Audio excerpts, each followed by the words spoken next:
Wario.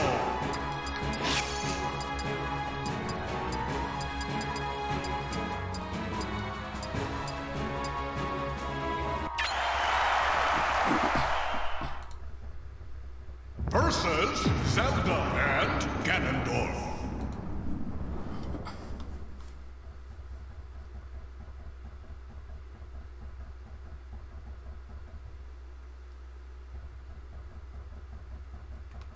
Ready, go!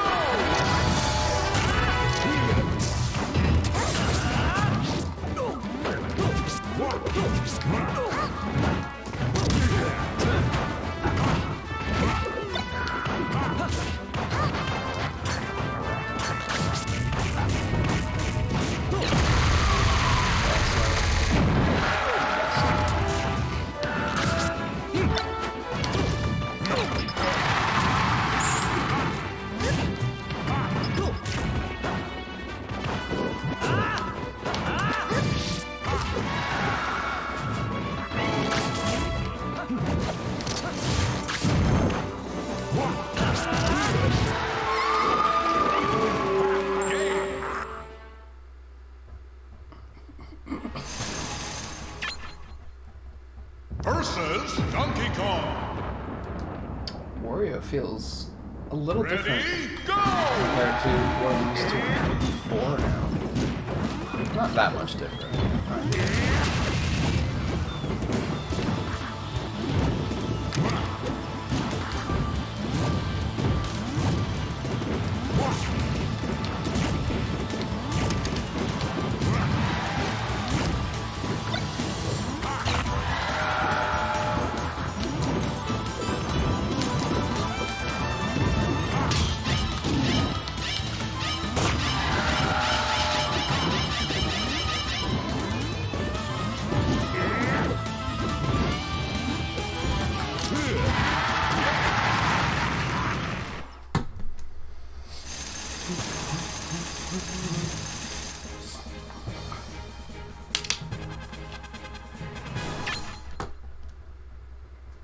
Versus Squirtle and Lucario.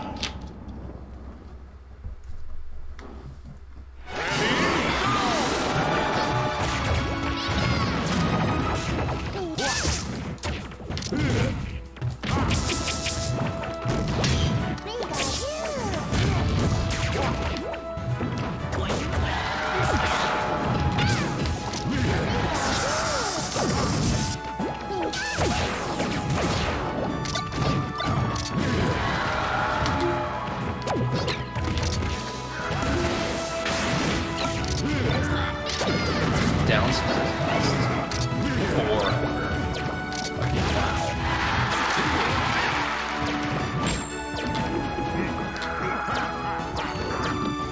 Wow.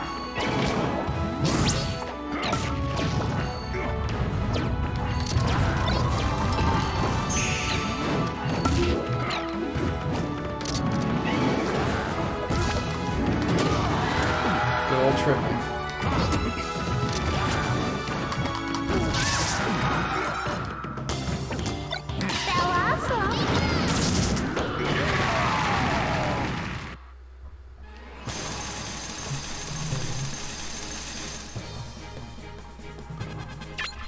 Versus Team Ness. Ready, go!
Break the targets. Ready, go!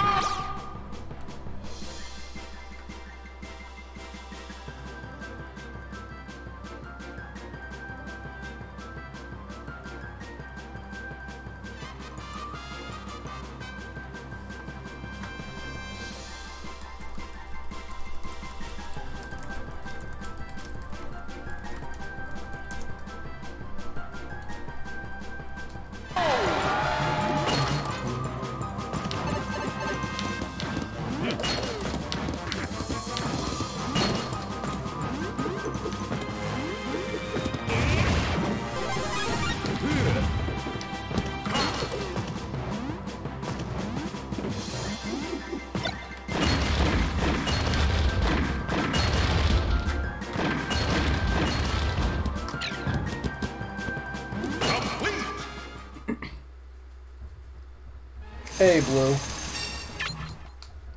How many hours are you running on without sleep at this point? Ready, go!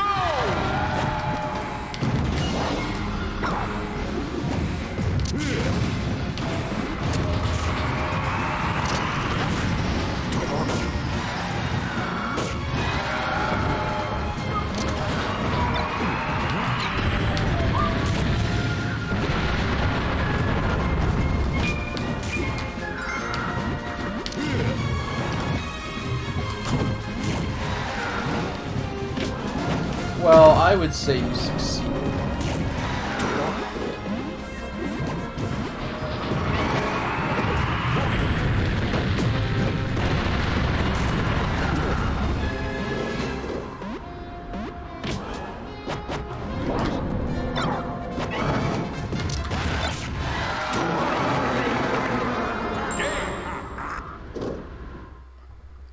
Five is kind of like my comfort area in terms of where I like my skill. Giant Olimar. Although, I don't know. That's kind of adjusting over the years. That used to be where I liked to go when I liked to go to sleep, but like I don't think I realized that Giant Olimar also had giant kick. Like, problematic. I kinda like being up until the sun comes up now because once the weather's nicer and I start being more active about going out and getting walks, it's nice to go like first thing in the morning before anyone else is up, so it's nice and quiet out. Versus Fox. And like once it's in the summer, like it's not too hot yet at that hour.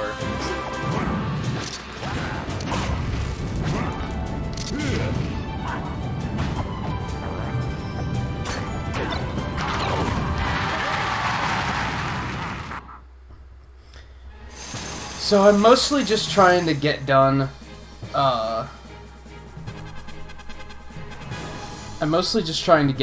what I couldn't finish last time. Versus Giant Bowser. Ready, go! I might do some Labo stuff then? I don't know. We'll see.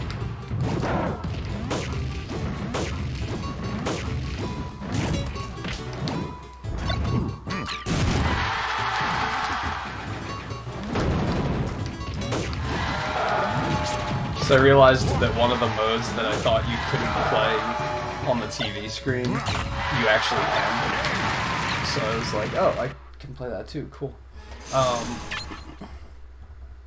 versus Metal Ice Climbers. I also have the... I set up the queue for name submissions for the Pokemon Nuzlocke. I have no idea if you have any interest in doing that.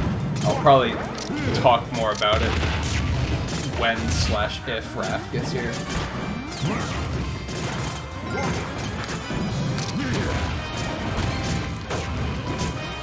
I should probably make an announcement on the bot, actually, so that it announces every couple minutes. Like, hold on. This is a thing you can do now.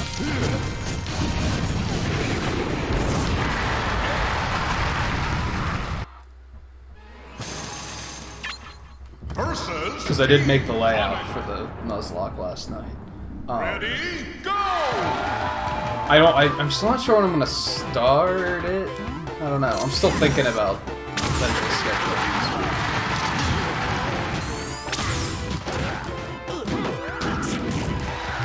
It's nice that I wound up getting tonight to stream because, like, otherwise I would have had like a lot of days off this week, and I don't know if I would have loved that. I would have felt like I was wasting some time.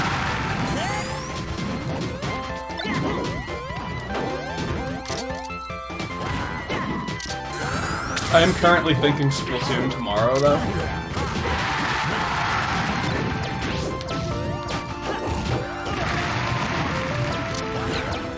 And even though I'm against Friday streaming, I think Splatoon's gonna be on Friday as well.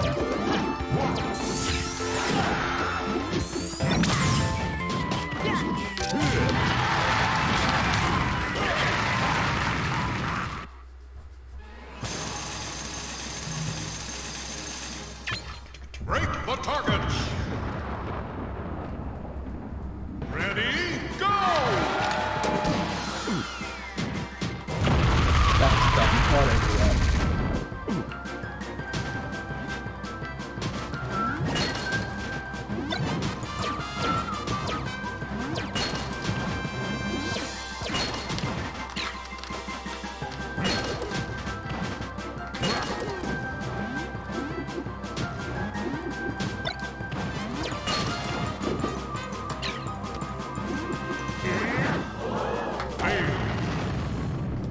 Grab the ledge, please? Like, what the hell is that? Yeah, whatever. Versus Falco, Mr. Game & Watch, and Captain Vulcan. Ready, go! Are you serious?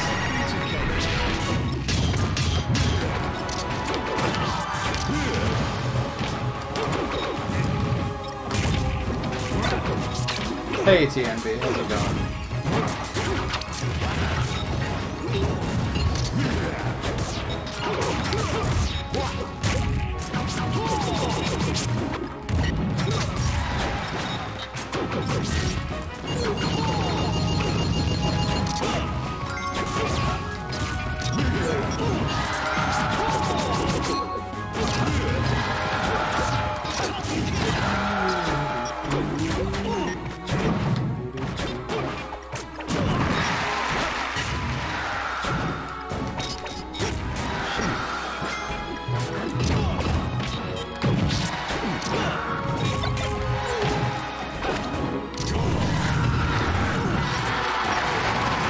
Really not playing well at the moment. Apparently, Wario is another one I lost my touch with.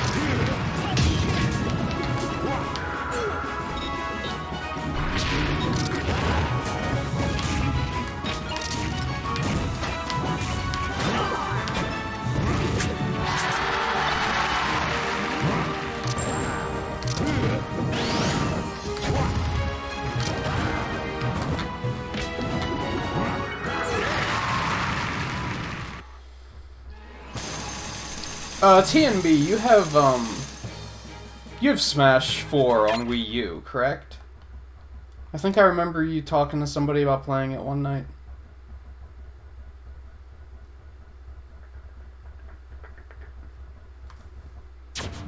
The other night I was weighing interest in playing Smash 4 online.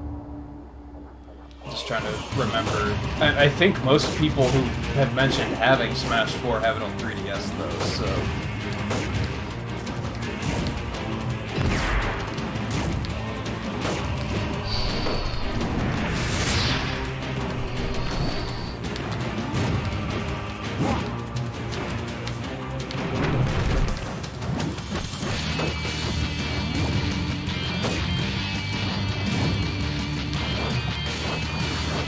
But I kind of remember when I was doing the testing for the bingo thing that you didn't like that at all, so... Although, I think now if I do that, I'm gonna be the only one doing the bingo card. Just for the sake of simplicity.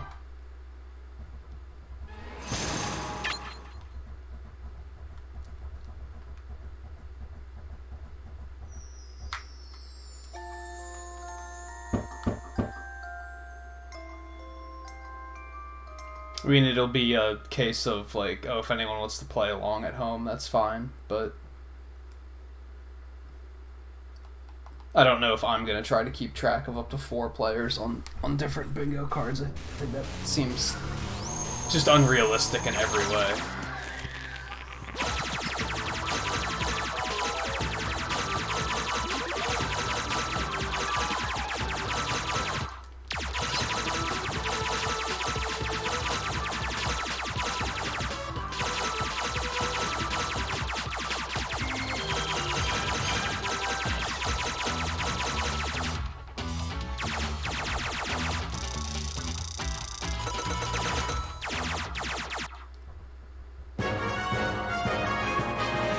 Congratulations!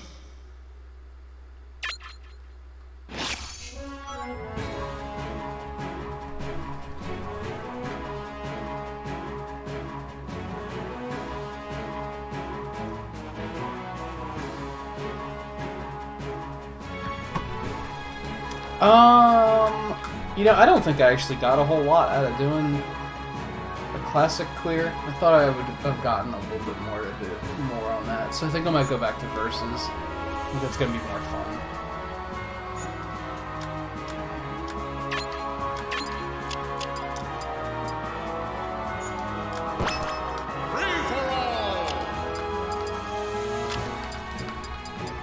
I'm very bad with Snake.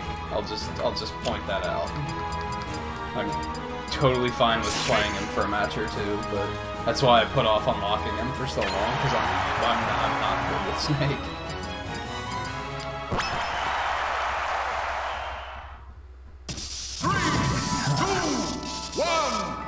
God, and we already have a mirror match. Are you shitting me? I'm gonna have to let Eno know that he's missing out on free pixels.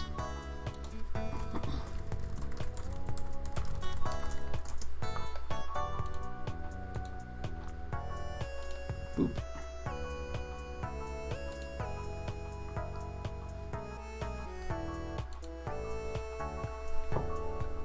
Hey Scott, how's it going?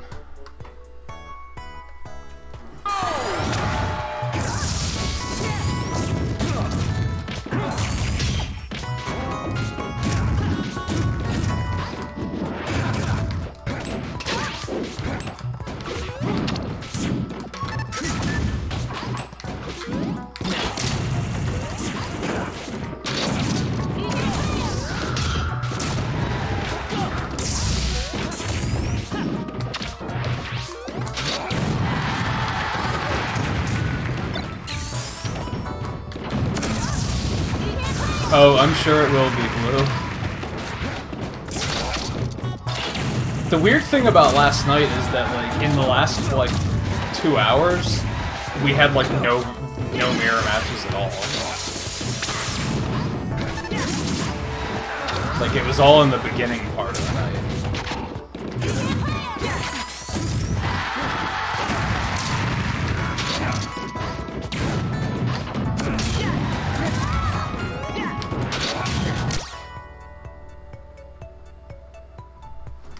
Hold on a second. I'll be right back.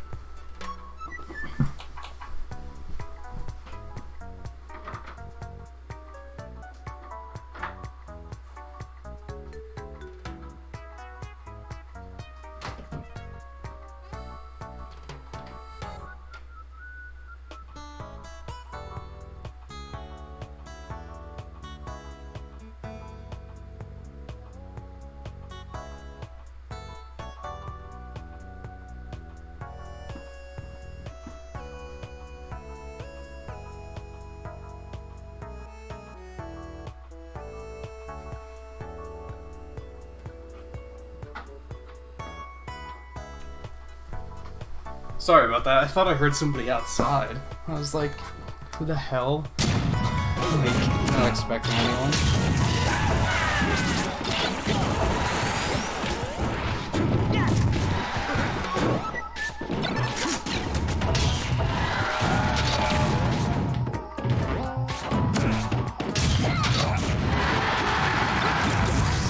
Honestly, it might have just been a cat.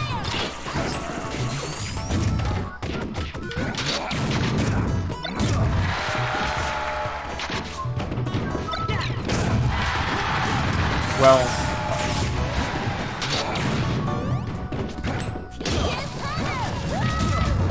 yeah, I mean, like,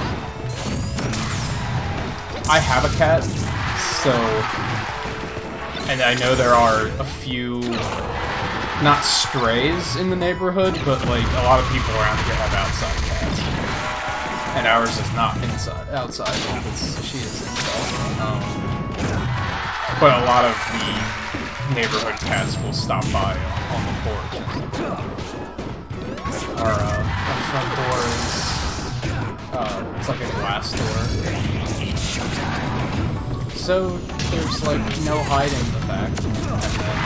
And my cat does not like other cats. She sees other cats and she freaks out. So that might have been what it was.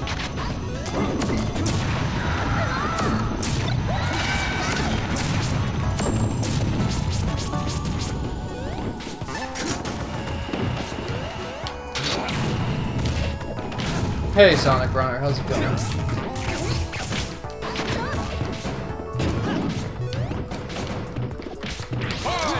4, 3, 2, 1.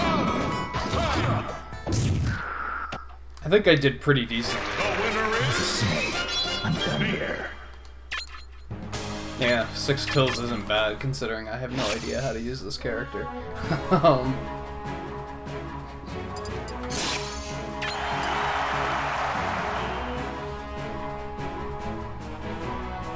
It's kind of liberating that I can just kind of do whatever stage at this point. Still have a bunch of them to unlock, though, I think. 3, 2, Oh, good songs.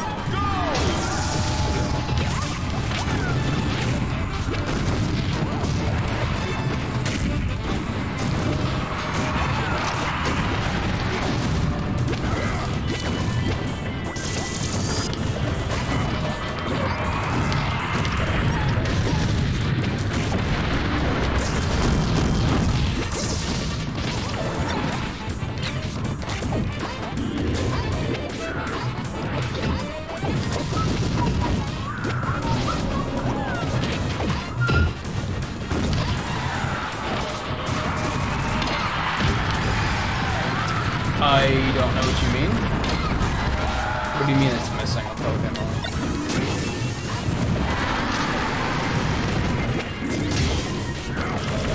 In that there's one I don't have unlocked? Yeah, because yes, there's 4 characters I don't have yet.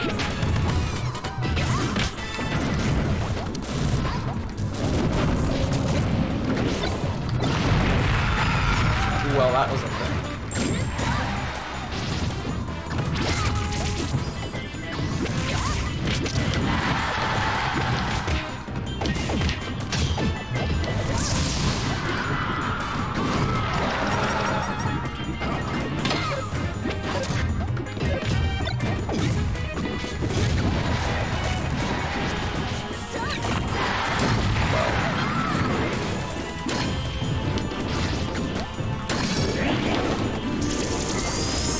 Oh, I fell off the stage. So I'm gonna kill all 3 of them, but I'm not, so... Missing No is not a Pokemon. It's a glitch. It's not a Pokemon.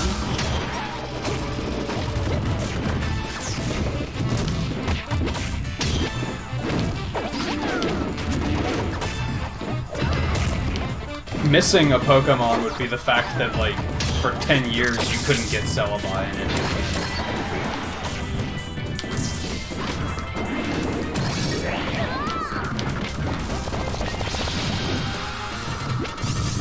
Kill him?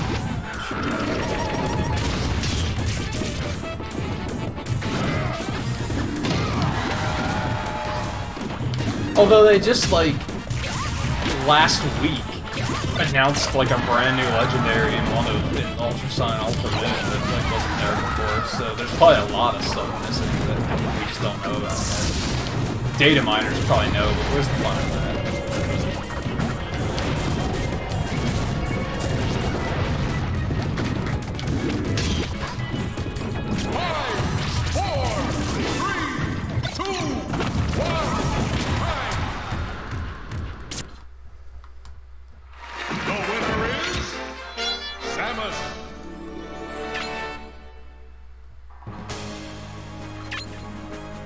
I shouldn't have won that.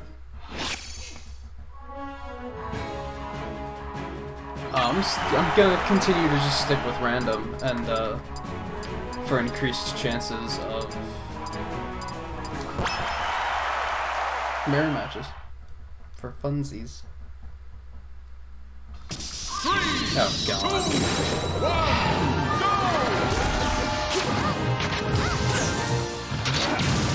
Like, there are no I shed no tears over the fact that they didn't put Snake in Smash. I just don't like playing as him. I don't think it's fun.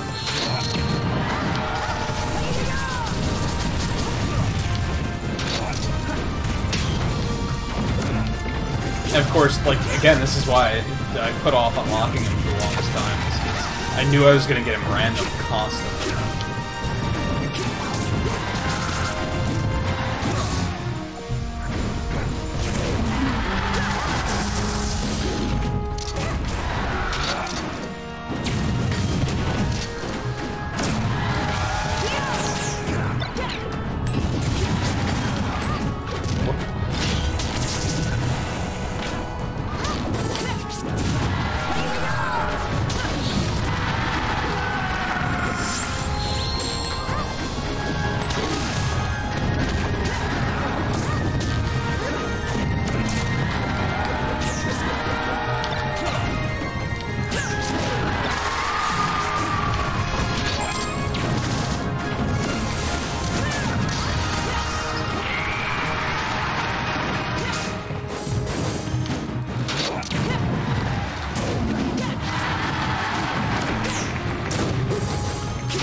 I am 99.9% confident that there's no missing no in Pokemon Go.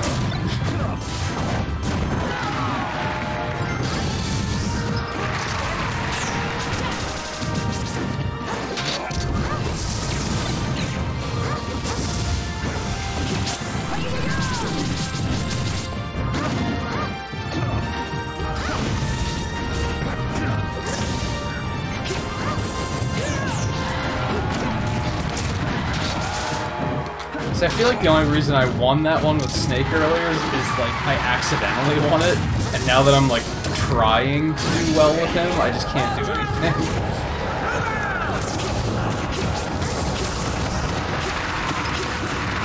I feel like the only way I can win is like if I'm just fucking around with him.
You know,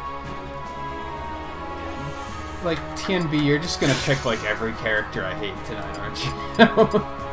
Now, to be fair, there's a lot of characters in Brawl that are, like, basically unplayable, so, you know, that's a pretty big dartboard to be thrown at,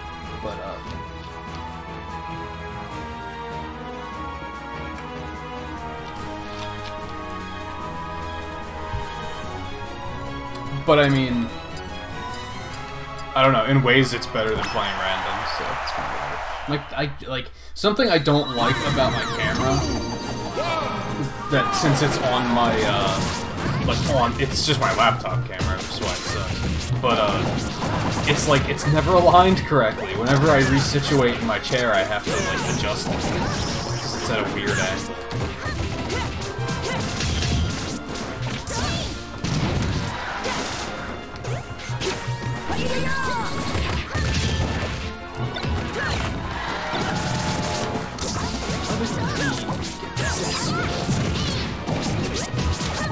It sucks on this stage.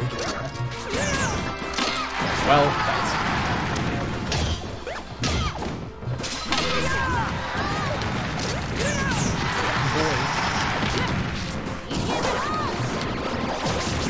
I think Pit's another one that, like, when 4 came out, I was like, wow, I liked Brawl Pit better, but now that I'm going back to it, I'm like, Jesus Christ, you suck at this game.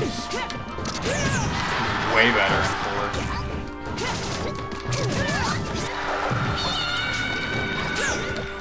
I think the only character that's, like, actually better in Brawl is Olimar.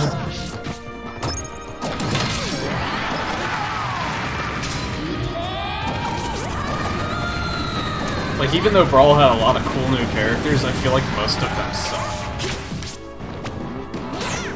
And didn't really get a chance to shine in 4. Like, Lucario is shit, Sonic is shit, but they're both cool in 4.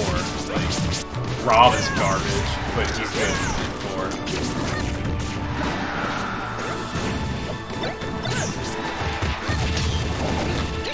Hold on.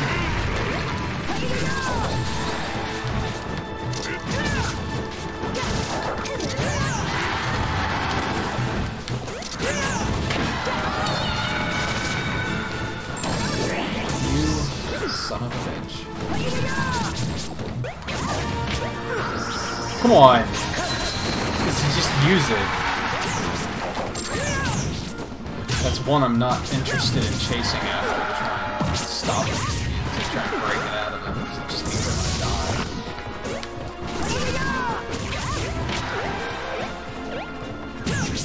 die. Something I really hate about the AI in this game is they team up on you.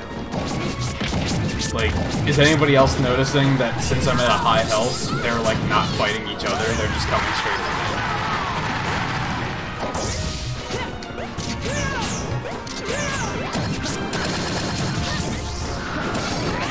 Son of a bitch.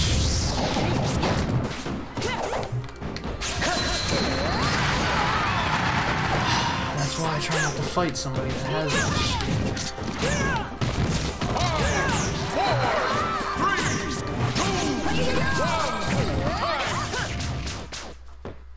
Sudden death. Damn shitty. Alright. I'm gonna tab away from chat for a moment because I'm gonna be The winner is filling out my schedule for the week now that I'm starting to realize what it is that I want to be doing.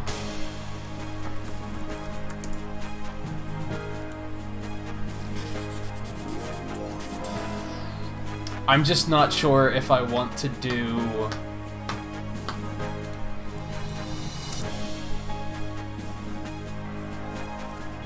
I don't know if I want to start Pokemon Clear on Tuesday or Saturday.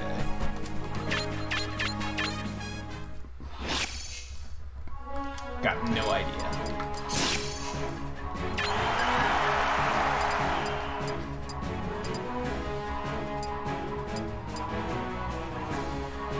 I do not know who Big Mac is.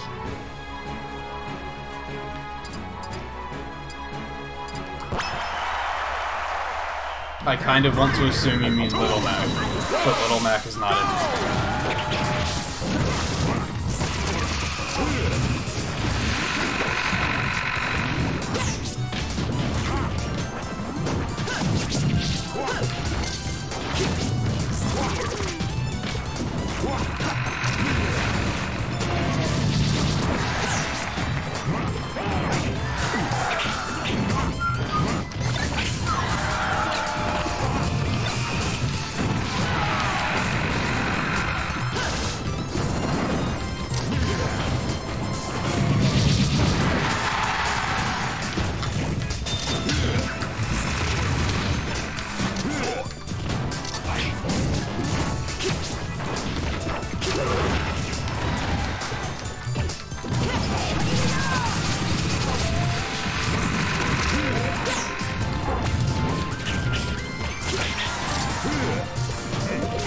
Yeah, I was talking the other night about potentially playing 4 on stream, but I wanted to make sure that there would be enough people interested in playing. Because I was in another stream a couple nights ago, and I don't even remember exactly how it happened. I think, like... I think he decided to just go into For Glory, and he went in 2v2s. And there were so few people playing For Glory, not one-on-one, that his viewers were able to just, like, go join For Glory and get into the same match. And that worked out in multiple ways because the lobbies in 4 are complete garbage. And there's no lag in For Glory. And I was like, well, I could do that, it would actually be, like, playable online.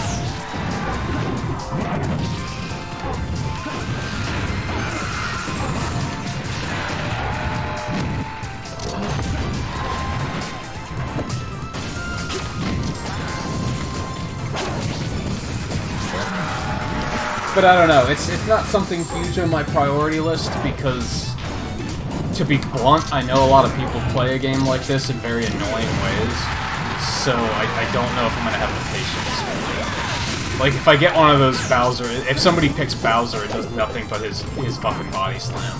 I'm going to get pissed off. If somebody picks Dark Pit, it does nothing but that stupid forward B, I'm going to get pissed off. Like, it's not going to be a fun time if people act like idiots. And I know that there's, like, a high chance of people doing that from watching other Smash streams. Like, I just know that that's a likely thing. 5, 4, 3, 2, 1. The winner is Mario.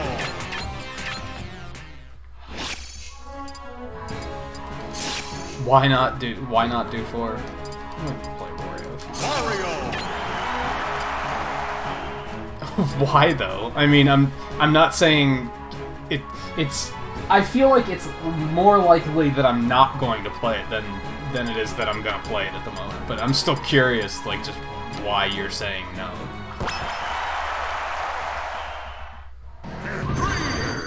4's a great game. Unless you mean online play isn't super good, in which case I kind of agree.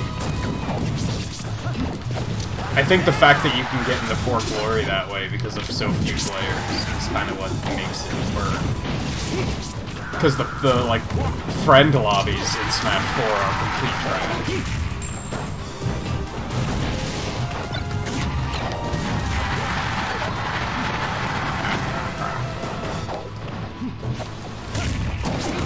Yeah, I almost feel like if I were gonna play it and play it online, I'd either play against AI and do the bingo cards like I had been doing, or I would just be playing For Glory and not necessarily playing with viewers.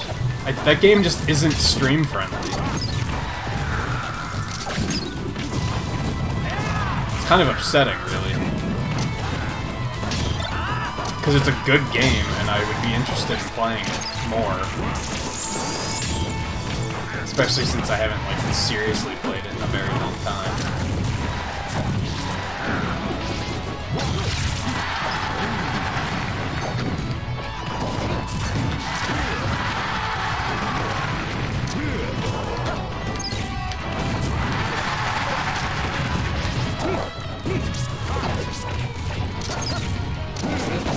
But it also comes down to interest, and I don't think... Now, part of this might be because I haven't been playing it, but I think a lot of the viewers I have aren't super interested in playing it, if they even have it. So that's another downside. I mean, ultimately, I gotta do some stuff to pull in more viewers, because Splatoon isn't doing it anymore. But,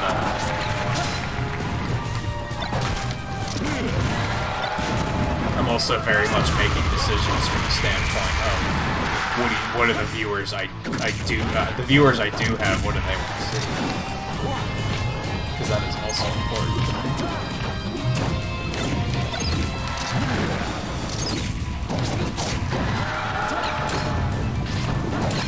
Which is why I'm so heavily considering doing the Pokemon Nuzlocke now, because more than a few viewers have been like, yeah, that sounds awesome. So I'm like, okay, let's do it.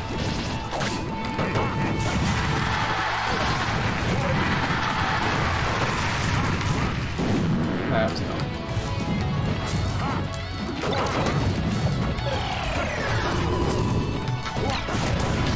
Nice. Kinda got my groove back before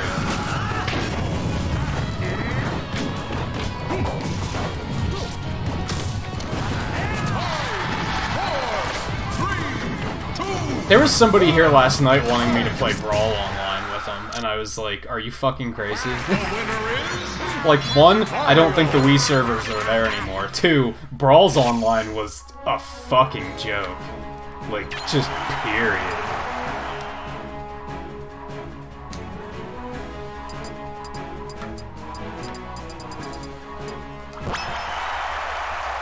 You mean the villain of Subspace? Because that's exactly what he did, was defeat everybody without even trying.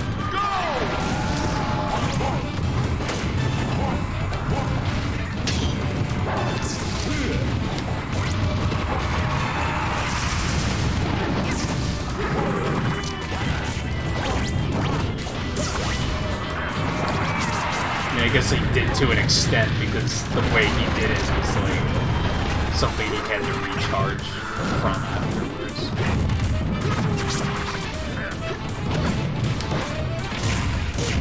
I don't think 4's online is that bad.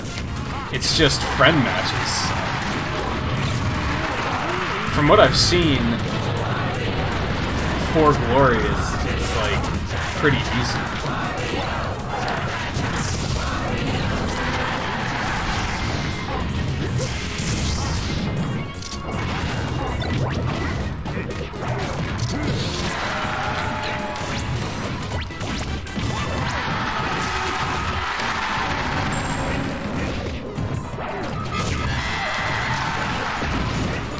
I just kind of wish that, like, if I were to play 4, I'd probably just want to play it against AI, like, by myself. And I would have fun with that, but I don't think anyone would enjoy watching it, and I wouldn't blame them for that. But that's just frustrating, because it's like, I'd be totally down to play if it weren't for that. I guess it's like, it's the part that sucks about streaming, that, like, you probably don't hear many people talk about, is it kind of feels like you have to, any gaming you do has to be something that people are going to watch, because you kind of don't have time to play games on your own. Like, I don't play games off stream. Like, that's not something I do anymore, because I don't have, with the streaming, I don't have the time for it. I have other things that I need to do once I'm done streaming.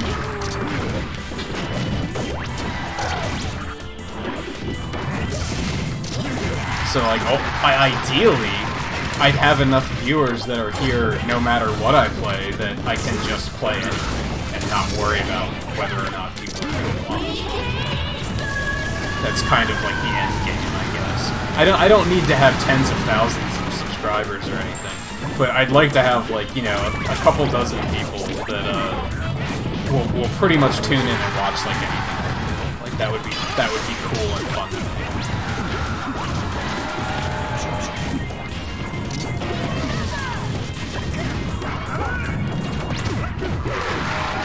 Because that's kind of already what I did, like, before I moved. Like, and now that I moved, like, I don't live close to any of my local friends, but that was, like, every week we got together to play games. Sometimes it was Smash playing together, sometimes it was, I'm gonna play Metroid Prime this week. Or would you guys be interested in watching that? And they'd be like, oh yeah, sure, that sounds cool.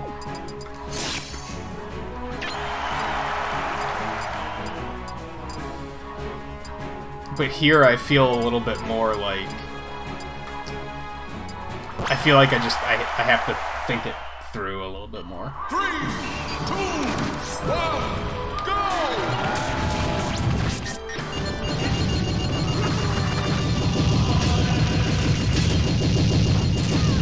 Yep.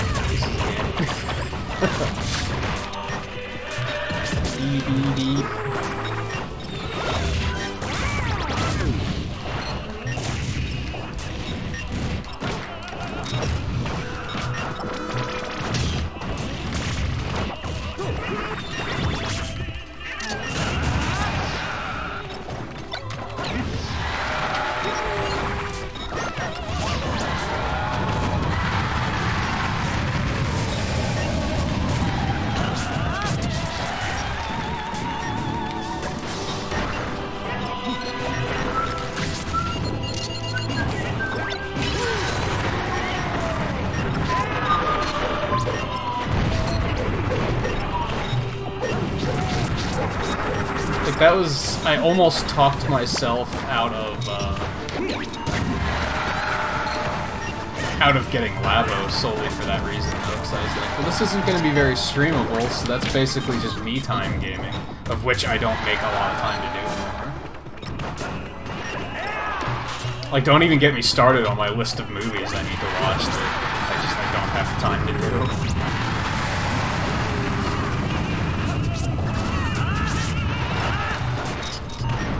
Well, I mean, that's kind of the whole premise of Smash Brothers story modes, right?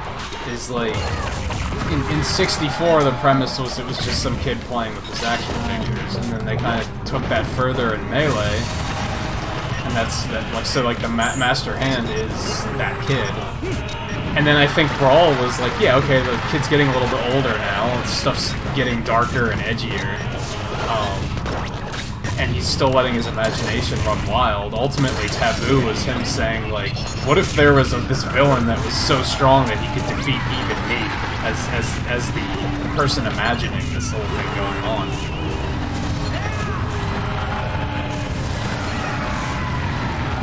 Which is kind of why, like, some people said they didn't like the teaser for Smash Switch because it was a little too dark and apocalyptic. And I was like, yeah, but this kid that's imagining all of this happening, this Smash is almost 20 years old. So this kid is like our age. Well, my age. I say our because usually the people I talk to about it are my age. So, but yeah, like that's what's gonna happen. Is like it makes sense if you look at it from that standpoint. And I think it's easy to forget that that's the premise of the franchise, because one, they don't really hammer it into you as much as they used to. Especially in 4, it doesn't even really exist in 4. Which I think is, like, I've said that before, I think that that's something I don't like about Smash 4, is that it's very by the numbers. They didn't really... Like, what did 4 do? Like, every game has that one thing that is like, oh, this is what this game has, compared to the other games. What does 4 have? Aside from things that are just, like, obligatory technical progressions, like better online and better graphics, and more characters.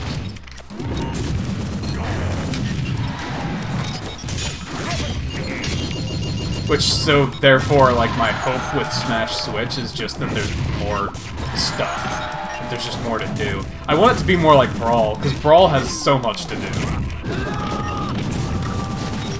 But with the engine of 4.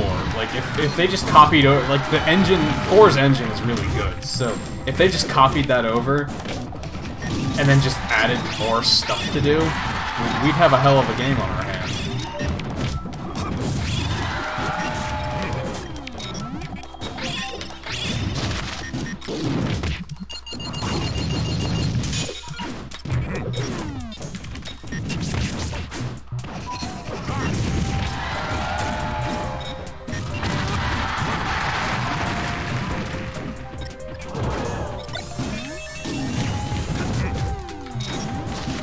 I almost wonder about doing a Smash 4 Unlockathon too, but I don't want to delete my game file. This is the thing.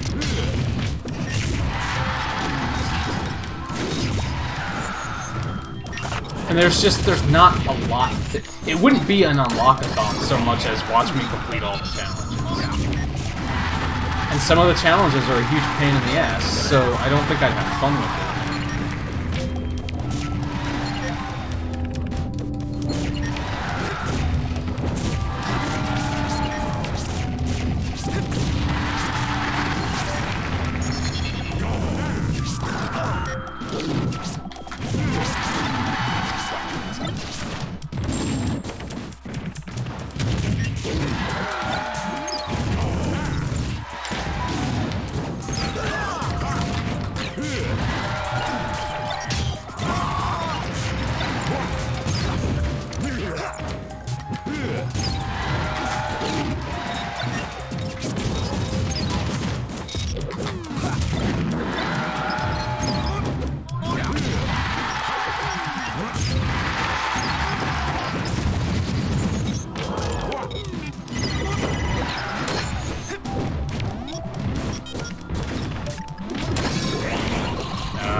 winner is Mr. Game & Watch.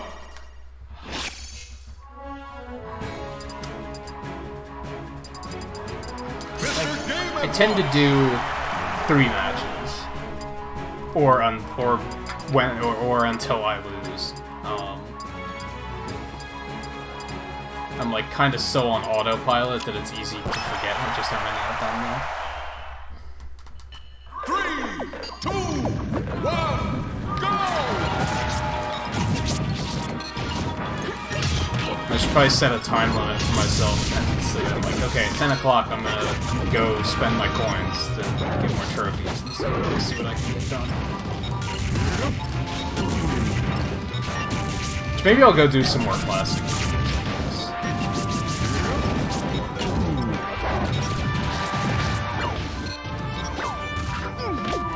Realistically, classic clears are like... I still generate coins. How many of those kills did I get? Only 1, that sucks. I'll still be generating coins, and I'll be getting a guaranteed trophy from beating it with whoever I'm beating it with.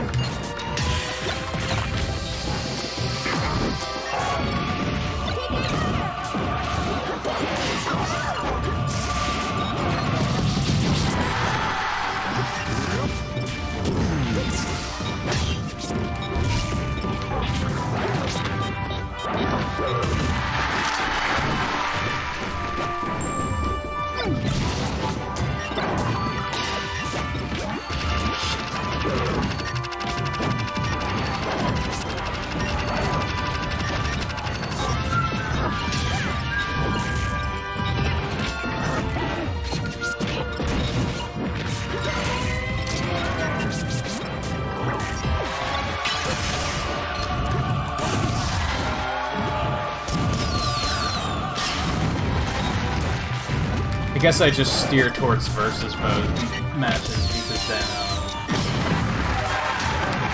then everyone gets pixels. There's a mirror match. Although I think we've only had the one mirror match tonight, which is kind of wild.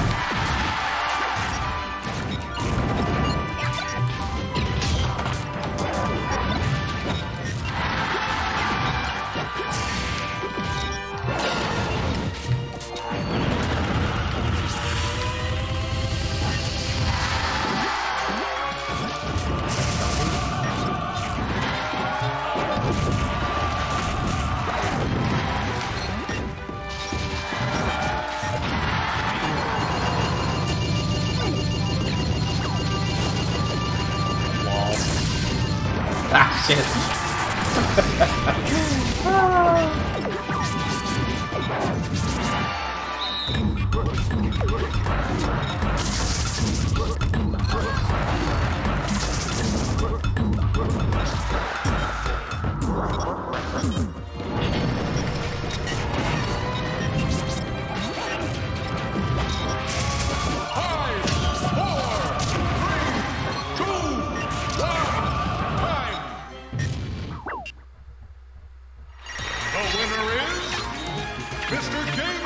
I actually didn't get that many kills on that one. Oh, hey, Ref.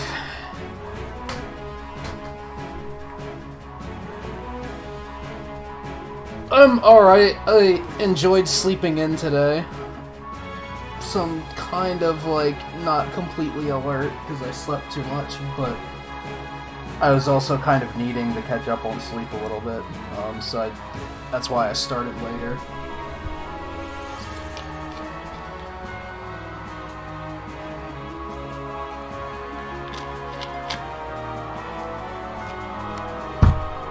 I did set up the, I set up my layout for Nuzlocke last night. So that's pretty much all set to go. I don't think I have anything else that I have to get ready in advance. There is one Nuzlocke rule that I wanted to ask you about. And we just had a mirror match, so... Boop.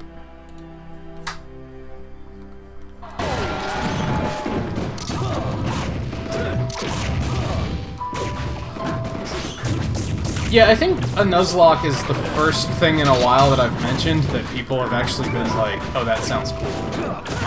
A lot of other stuff that I mentioned doing, like, nobody says anything about, so... I just hope when it comes down to it that, like, people are actually tuning in to watch.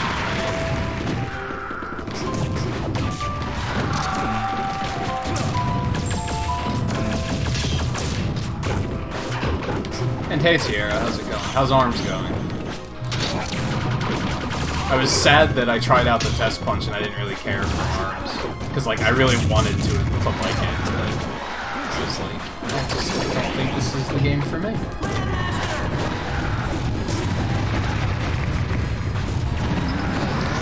Saved my money and bought cardboard instead. So, let me see if I can explain what I'm getting at. Because, like, I googled the rule set last night and was reading about it. And this was, like, the only thing that they didn't address. Like,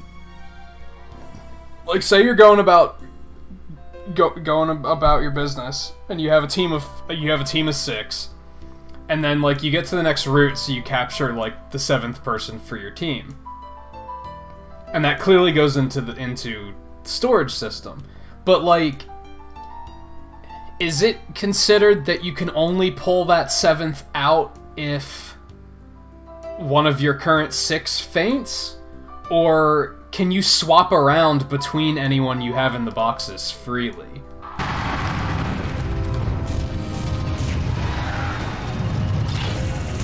I mean, I'm kind of writing my own rule for that, I guess, but if the rule I'm setting up is, like, the way it's considered to be done already, then I'm not gonna bother including it on the screen, is basically what I'm getting at.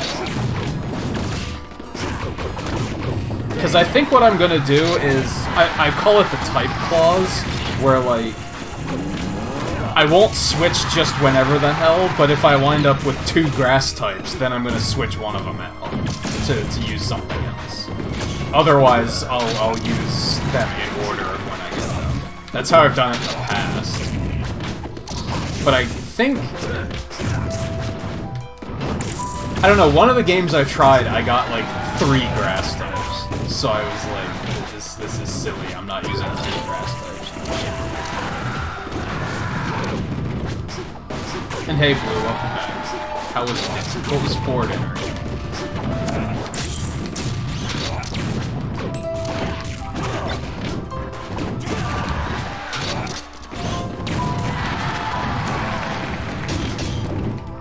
I got out of the stream last night and realized that my mom brought pizza, so... like... I have, like, a lot of pizza out there to eat now, so I was like, oh, cool.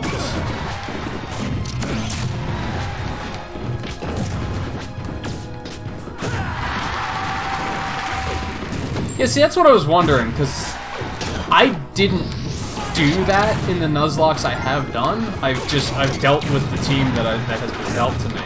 But then I started wondering how other people have done it. Do they switch out to make each gym battle easier? Because that kind of seems like it's against the challenge idea.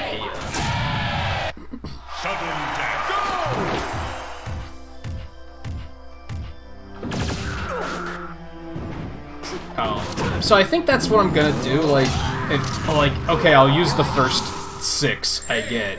But then when I get the 7th, if it's a type, if my first 6 have redundant typing, then I'll probably start switching them out as I continue to get more Pokemon.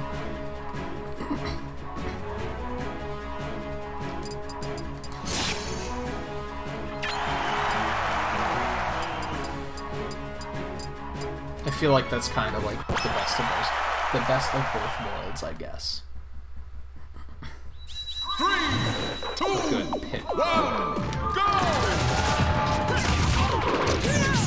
This is what I don't enjoy about playing Brawl, is that so many of the characters suck, or I'm just not good with them, or both. And random tends to only give me those characters. it never gives me, like, the really fun characters that I actually enjoy playing as. Or even the ones I rarely ever play as. It just gives me the same ones over and over again.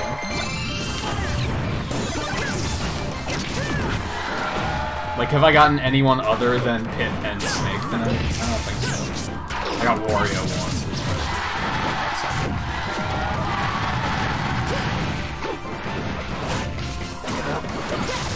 Yeah, Blue, you can't keep yourself up all night and then complain that you're tired. You know exactly why you're tired, and it is your fault. You can go to sleep until 5, and then what time did you wake up? That might be why you're tired. And yeah, and then you're like, oh, I'm just gonna do an all-nighter, but then don't complain that you're tired then.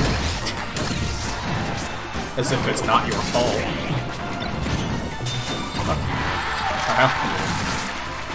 Kinda looks like gold. That's good.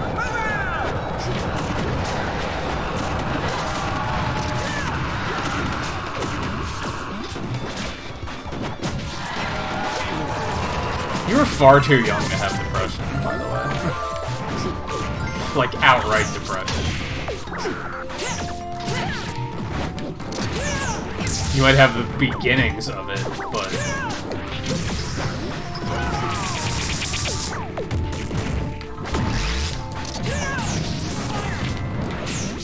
No, I think you're older.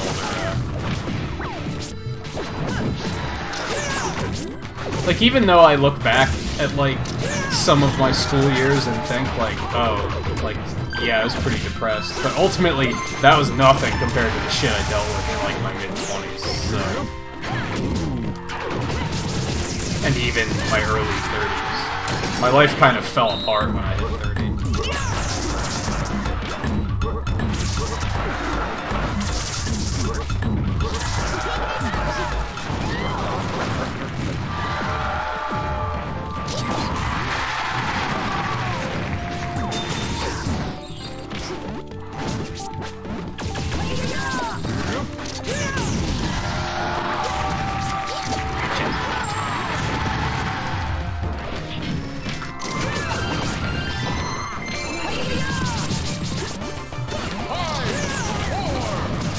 The sad thing is that, like,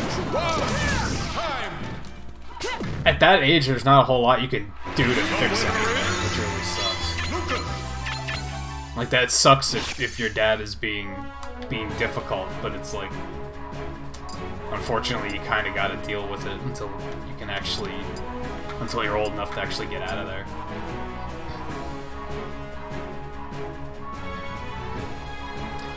Yeah, Raph, I would personally consider myself... I think I would consider it mild depression. Like, for the most part, I can shrug it off very easily, which I know frustrates my mom, because my mom deals with very heavy depression, and, like, it can be crippling for her, and I know that she doesn't... She gets frustrated talking to me, because I can kind of shrug it off a lot easier than she can. It takes something really catastrophic to, like, just put me down to a point where it's just crippling.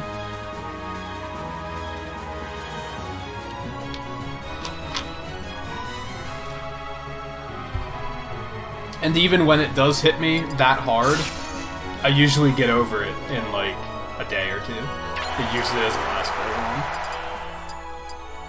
But she gets it where it lasts freaking days, if not, like, over. Which is just, like, I think that might be why it's tough for a lot of people to understand depression, is because it affects people in different ways. Some people don't deal with it at all, some people deal with it very, very, very lightly, and then other people just kind of have, like, you know, average, and then other people are very heavy depression. So it's... I'm glad we live in a society now where people, like, admit that... most people admit that depression is a thing, and that makes it easier for the people that have it to deal with it, because it's really hard to have it and have people just be like, well, what's bothering you? And it can be something very simple, and they'll be like, well, why don't you just shrug it off? Like, it's like, because it's not that fucking simple for everyone.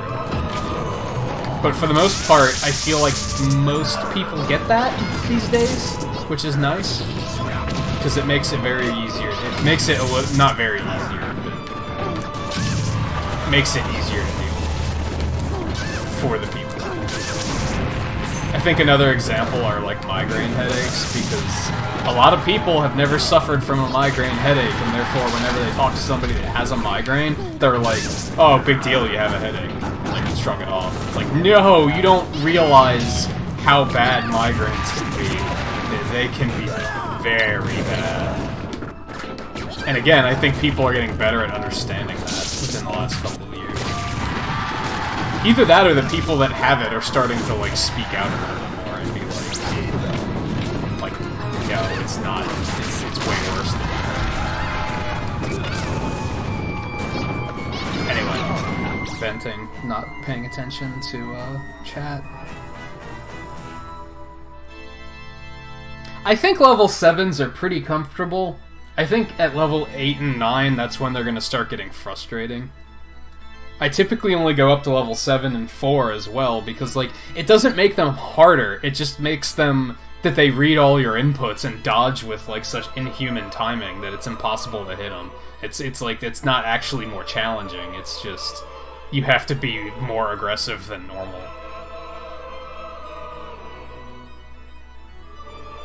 And yeah, migraines are terrible, and it's like, and again, it's something that affects everybody differently, so...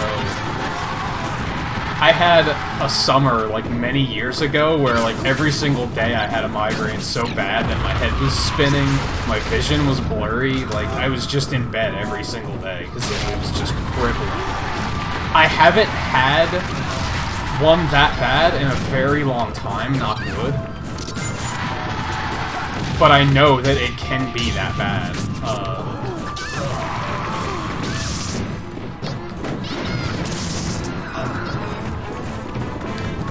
Most, like, migraines I've gotten within the last couple of years have been relatively light, and I've been able to shake them off pretty well. I know that, again, my mom suffers from very bad migraines, and she has told me that they're more painful than childbirth was.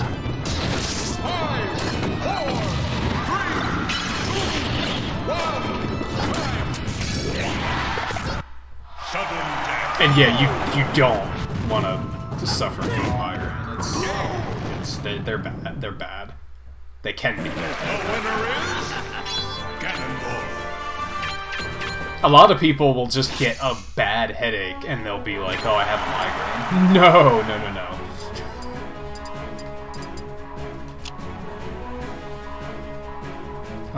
I guess if anything, I guess it's good to have a migraine at least, like, once in your life, just because then you can sympathize with the people that have to deal with it a lot. I had a friend that I don't talk to anymore, but, like, for many years, I'd be complaining about migraines, and he would just be like, so what? It's just a headache, shrug it off. And then one year, he got, like, a really bad sinus infection and had, like, a week-long migraine, and he was like, I get it now. I'm never gonna give you shit for for complaining about a migraine ever again, because now I understand. And that's, again, it's good, because it's liberating to the people that do deal with it, because when so many people act like you're just making excuses, you start to believe that you're just making excuses. Even though you're suffering from it, you're like, well, everybody else is probably right, I should probably just shrug it off and then get over it. And the same thing goes for depression, like, when people shrug it off and say you should be able to just get through it, you start to think, man, like, maybe I should just be able to get through it. Maybe it is a problem with me, and it's like, that just makes it worse. So, even though, like, ultimately, I'm very lucky in that I can get through what depression I deal with quite easily, I'm glad that I can still, like, sympathize with the people that have it, even if I don't necessarily have advice for how to work through it. Like, I know what it's like, and I know that that can be therapeutic. Just knowing that somebody admits that, yes, it's a thing that you have to deal with.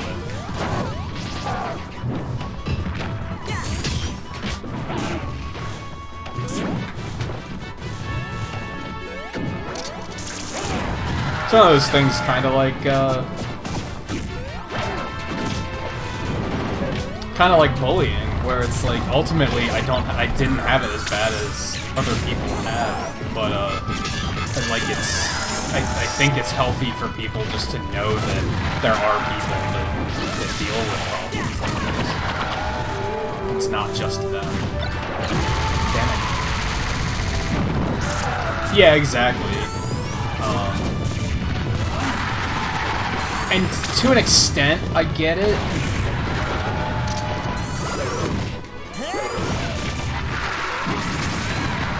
Like, it can be frustrating to, even as somebody who deals with mild depression, I've had those, when I've seen those weeks where my mom just can't get out of bed, I just want to grab her and shake her and be like, fucking don't. But, like, I know better. I know it's not that simple. Even though it can sometimes be for me, it's like, so, I don't know. I like to think it's helpful that I understand it, but it's also, I get it from both sides. I guess that's what I'm getting at. I understand the people who don't deal with it, and I understand the people who do.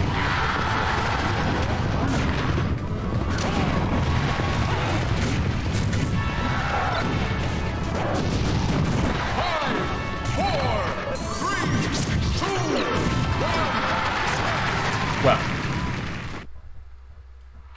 The winner is Bowser.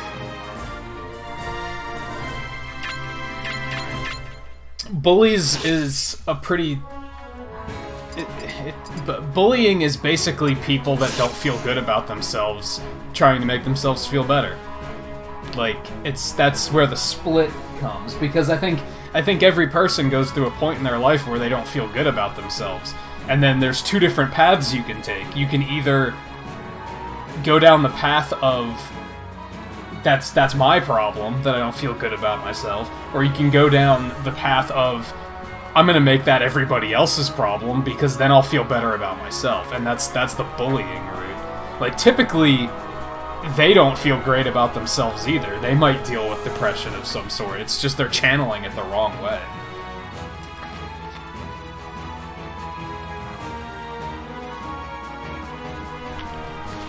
Yeah, you know what, Raph? That's the one that's drawing the line. No, she is single. She's been married twice.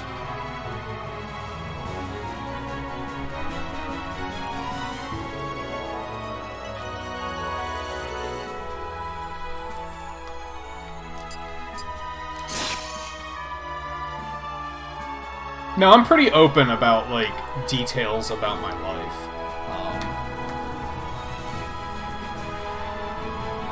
Because, like, ultimately, I get good stories to tell. And it sucks having to, like, self-censor just because you're afraid of putting details out there. Because I was talking about, like... I was telling that story a couple nights ago.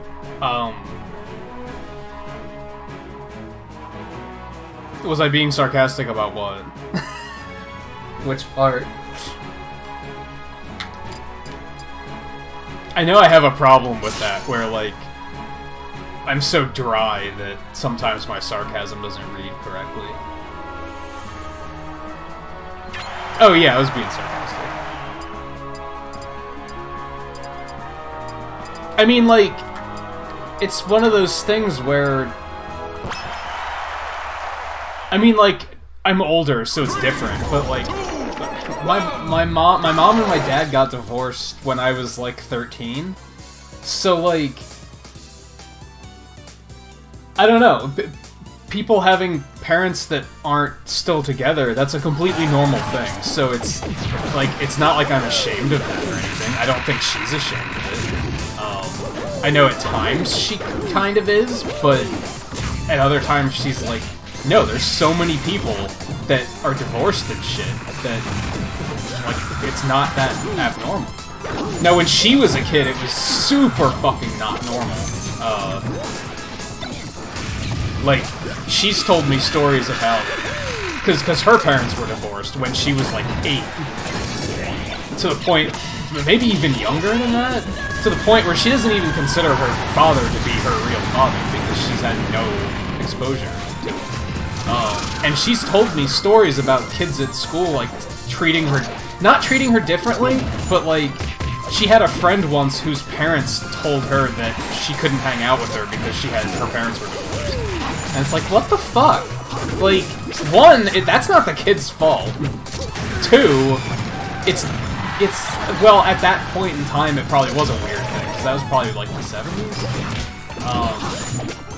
Now it's fucking... I'm trying to think of how many friends I have whose parents are still together. It's a very small number. Like, most of my friends, their parents are divorced. I can think of one friend that their parents are still together, and he's my age. It's like, I think everyone else... I think I just thought of another one.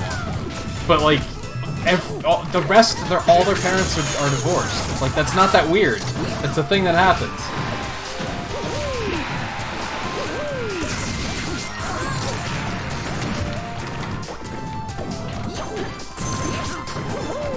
Even back when my parents got divorced, I never had those moments of, like, trying to blame myself for it, because I already had friends at that point that had divorced parents, so it was such a normal thing.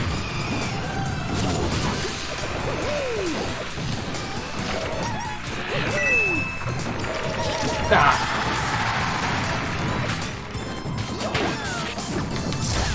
Nice.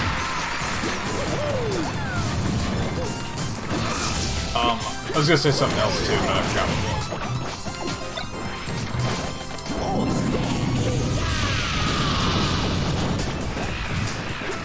Oh, I was gonna say something about how, like, that's what drove me crazy when gay marriage was legalized, and people were like, oh, that cheapens the sanctity of marriage, and I was like, you're fucking divorced! Like, it's okay for you to insult the sanctity of marriage with divorce, but gay people can't be married? That's fucked! Like, are you kidding me?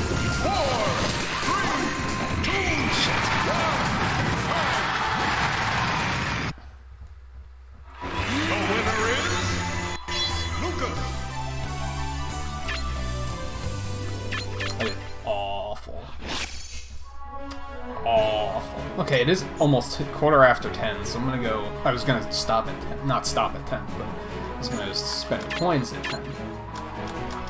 So let's do that. I probably don't have many.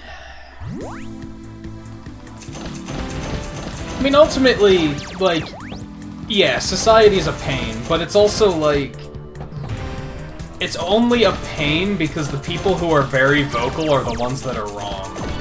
Like, you just have to focus on the people who aren't fucking insane and aren't fucking hypocrites.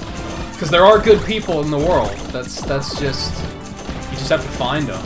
And then you have to make sure they're the ones that feel treasured, because... Like, the people who are wrong are typically the people who... They think they're God's gift to Earth.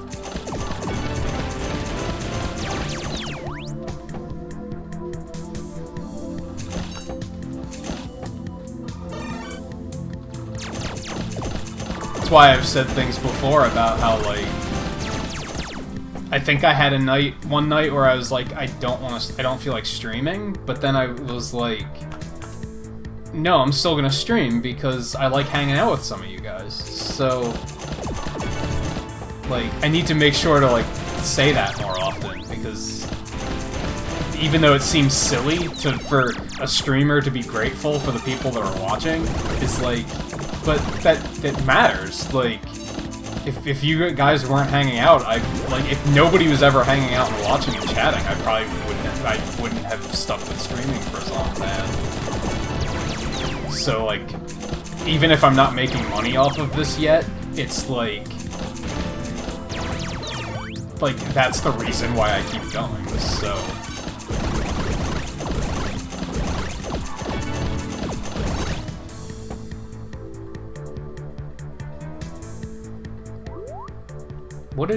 What did you delete? I wasn't paying attention. I don't hate you because you're religious. I do think religion does some bad things to people, but I know people who are very religious that are very good people, so... I don't hear religion and think, oh, you're one of those fucking assholes. Like, no, that's not a correlation I take. I'd like to think by now you would know that I'm more open-minded than that.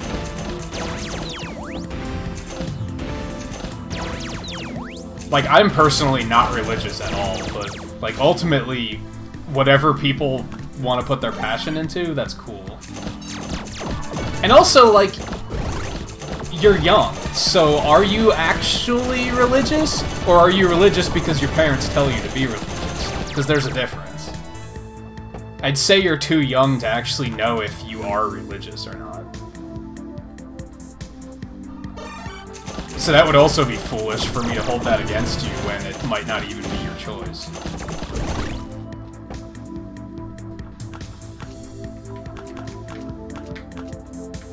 Which, like I said, nothing against people who are religious, but... like, I was fairly religious when I was younger because my mom was.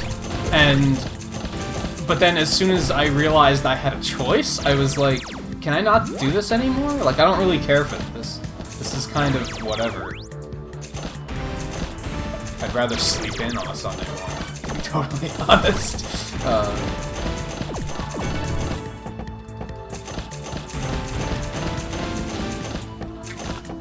But yeah, like, one of my best friends, like, one of my first friends in school, he's still, to this day, very religious. And it's like, but he's a good person. He's not a closed-minded hypocrite or anything. Like, he's a good, decent human being, so I know that there are people like that exist. Whoops. I think I had that. Okay, I don't think I got many trophies from that, sadly.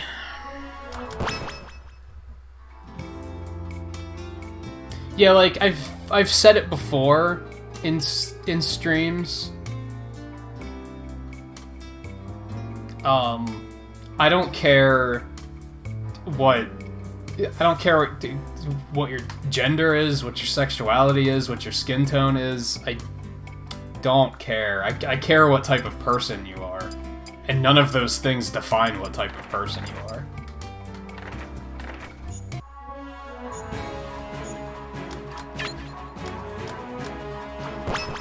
Classic mode. Unless you let them define what type of person you are, which I know people who have done that, so... on them. But...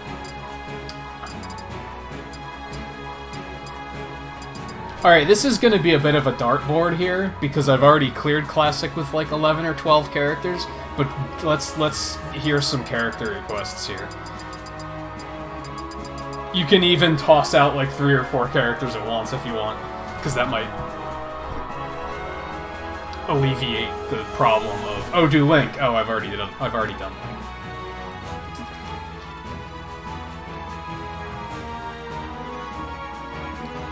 I don't think I've done Game & Watch, that works. Actually, fairly certain.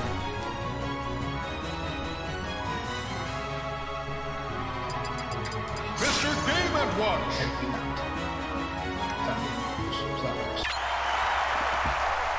Versus Link. I don't know how he feels about gay marriage, to be totally honest. I just know that he's an honest, kind person.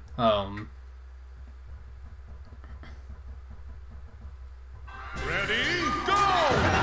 The only thing I don't like about him is he's incredibly competitive, but that's like, I don't hold it against him.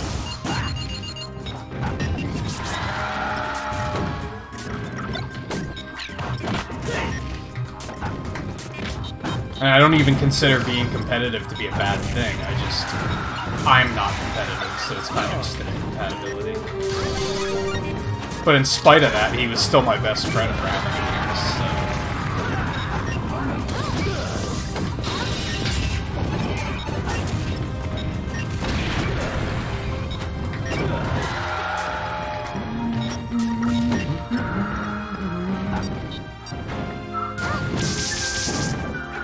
What, Game & Watch looks funny? I mean, yeah, it's kind of the idea.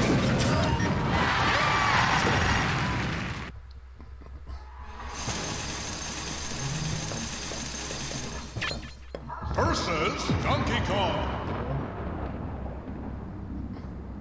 Ready, go! You know, I honestly, he's not Catholic, but I'm not sure what type of religion he is, to be totally honest. Because that's just not something I, like, really think about.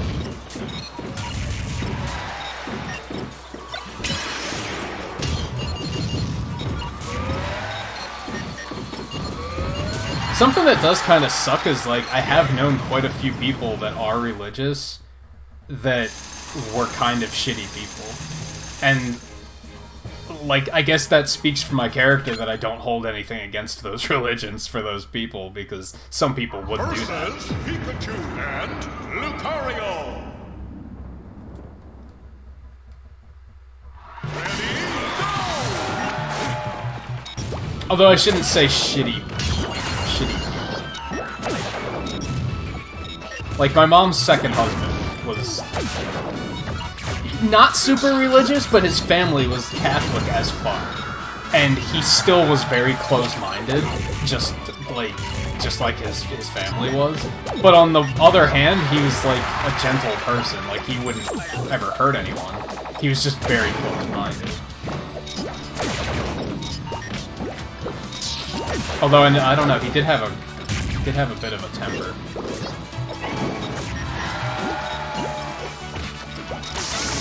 Yeah, I can understand that. People are very opinionated on the internet. That's why I typically keep it to my opinion is that... I don't know, it depends on how you look at it. Versus Giant Mike. Like, I don't know a whole lot about religions, which is another reason why I don't really judge them, because, like, I don't fucking know. I don't know anything about their beliefs or anything.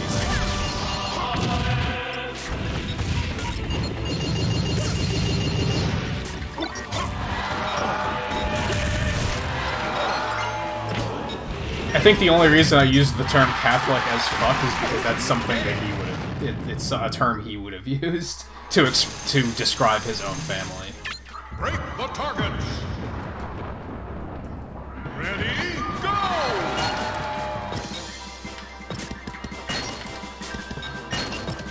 But with the way society is, like, most people only know the bad things about different religions, because it's all people talk about.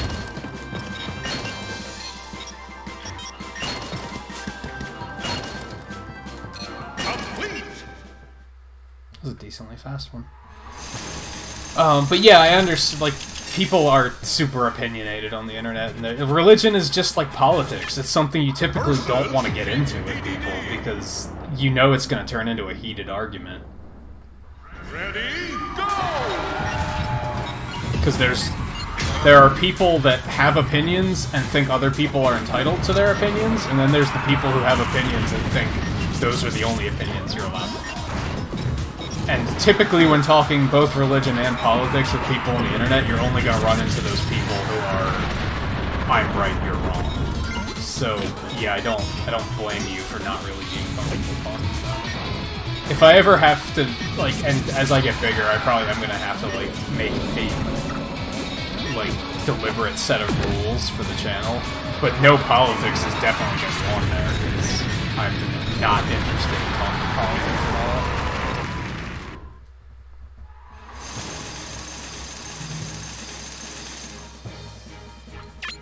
Versus Metal Zero Suit Samus. Ready, go!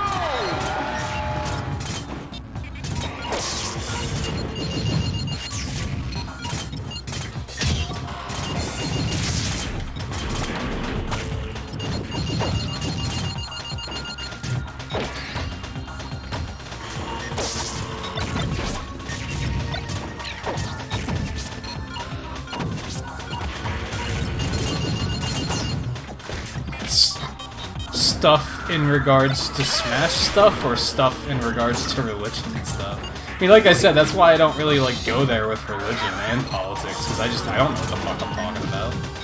so it would be unfair for me to like weigh in on a lot of that shit.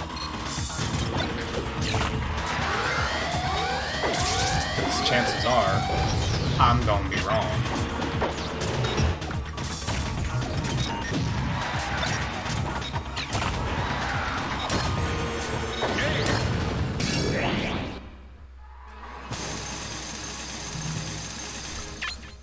Versus Team Lux.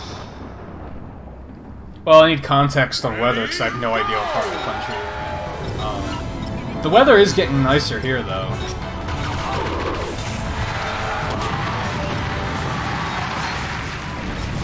Hopefully for good. I hope we don't have another winter flash where it's cold as fuck again. It's still pretty cold at night, but it seemed like it was pretty nice out today.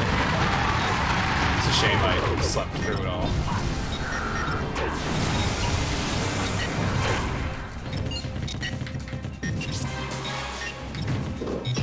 Oh my god. How? What? That had like no knockback on it.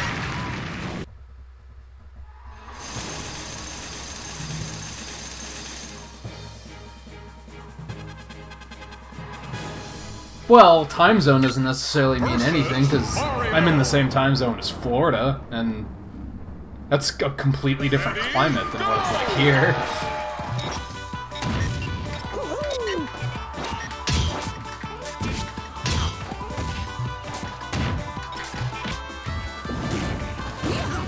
Okay, so you're pretty close to me, then. It's probably similar weather.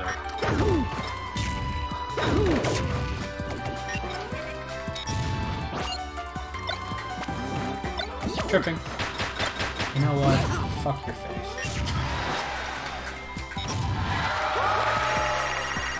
No, that's fine. I typically don't go into details other than state myself. I mean, like, I feel like state is safe to say because it's not like anyone can determine any sort of information from that. Ready, go! Otherwise, I say, like, I live in northeastern PA, but that's about it.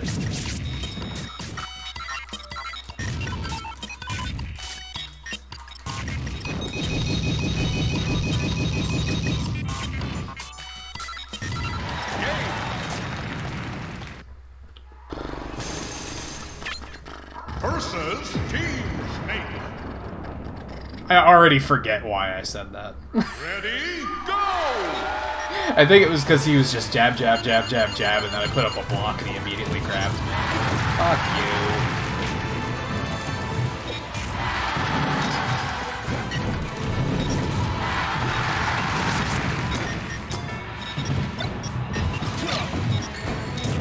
Yeah, but it was specifically that he immediately grabbed me as soon as I blocked.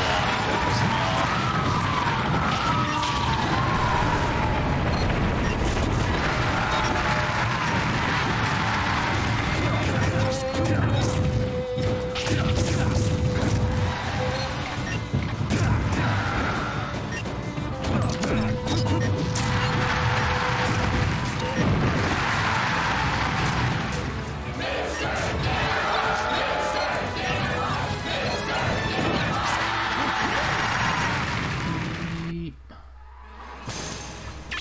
Break the targets.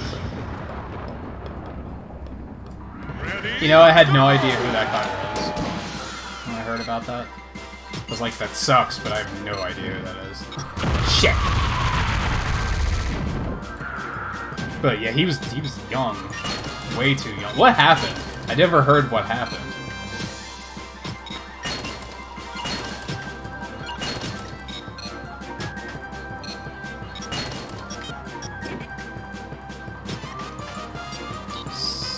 Sausages and fishes. One of them has to hit it.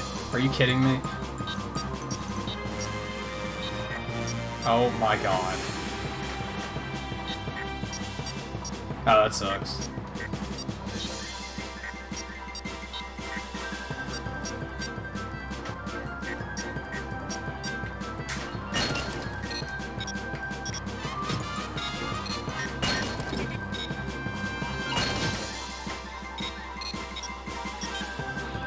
There is no way Sonic could have been in sooner than he was put in. He was put in at the end of development. That is a confirmed fact. Versus Meta Knight, Falco, and Wario. The only characters added after him were Toon Link, Wolf, and Jigglypuff.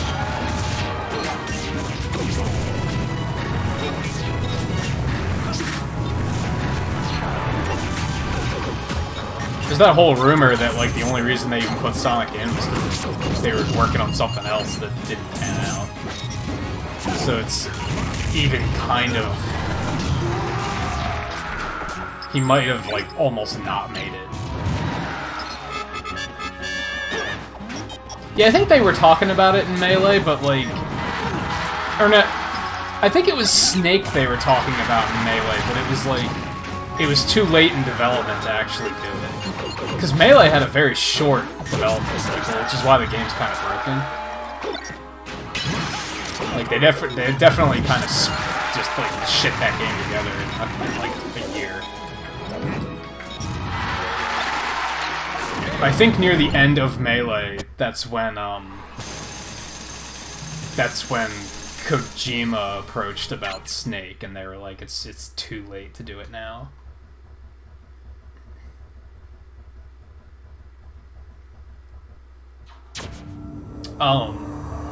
The rumor is that they were working on putting Geno into Smash, and then I guess something went wrong with the negotiations, and they had to fill the character slot, which is why they put Sonic in. I don't know how true that is.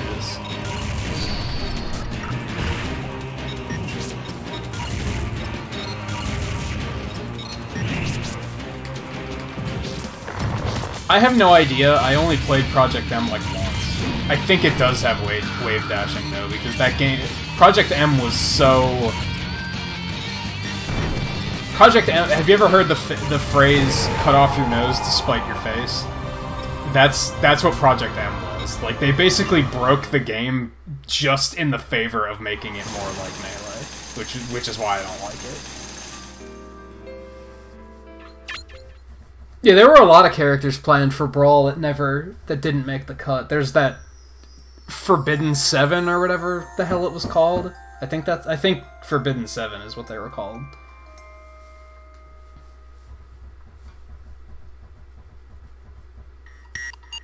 I am not really interested in playing any Smash fan games. I liked that one that was made as if it was a Game Boy game, though. That was pretty fun.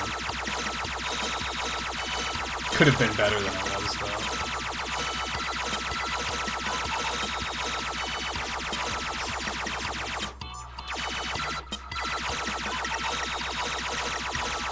Now, I kind of remember it being the Forbidden 7, is what they called them. I can't remember who all the characters were, though. Dixie Kong was one, I think. Roy was on there. Mewtwo might have been on there. Plusle and Minun was one.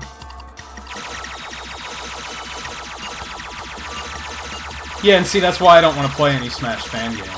Because they all have incredibly stupid rosters. And they are the reason why people think it would be cool to have Goku in Smash. It wouldn't be.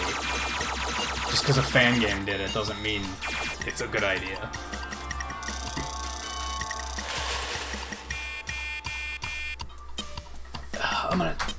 I'm gonna look that up.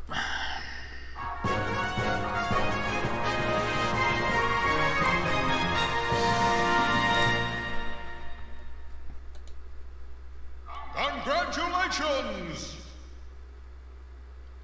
Dixie Kong, Dr. Mario, Mewtwo, Roy, Plusle and Minun, Toon Sheik, and Toon Zelda were the Forbidden 7.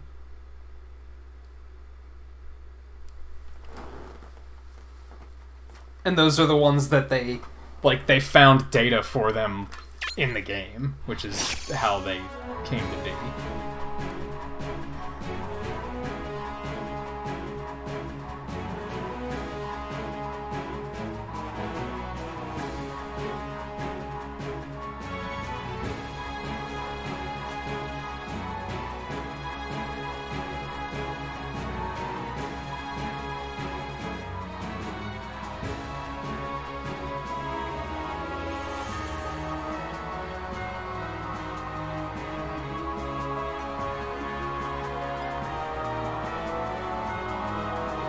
Sometimes I don't like the stuff that they list on Wikipedia, though, because it's like, where are you getting the facts for this shit? Or are you just kind of making it up? Because it says, like, oh, they were gonna put Pac-Man in Brawl. It's like, what? Were they? Were they really? Because I've never heard that. I've heard that during the development of 4, Miyamoto was like, hey, what about Pac-Man? And they were like, okay. So, where are you getting it that that was almost a thing in Brawl? I'm like, I don't believe that.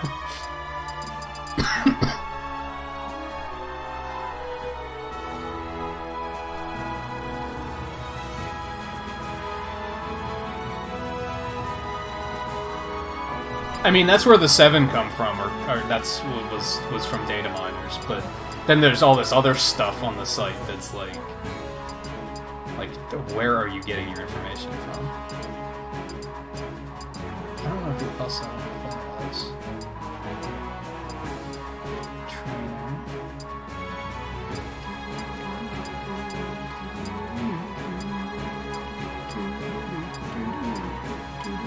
I did Ice Climbers already, shit. I was gonna say, hey, Ice Climbers, let's do that. Character requests. I need some. The other thing that's weird to me is there's like... Wikipedia has this list of like 12.5 characters that were almost in Brawl, but like 2 of them were in Smash 4. So I kind of think it's bullshit, because if they really wanted those characters to be in the game, why were they not put in 4?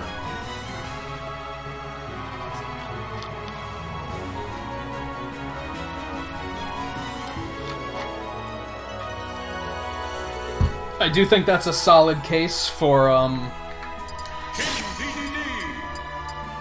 Smash Switch being a new game, though, because like if they're adding Inklings and there was an Inkling outfit for Mii's, and if you want to be like, well, they know that Geno was a popular character and people want him in the game, and he's also a costume for Mii's, like are Mii's gonna still exist in this game? Like, honestly, I kind of want to see a better character creation system, but my hopes aren't high on that. Ready, go!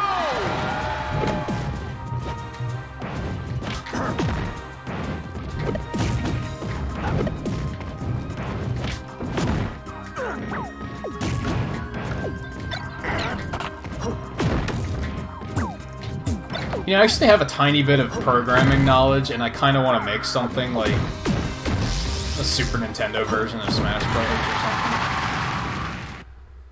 Because I really did like that Game Boy one that was made, because it was creative. Versus Diddy Kong and Donkey Even though I Kong. remember it being like kind of absurdly shallow. Ready, go!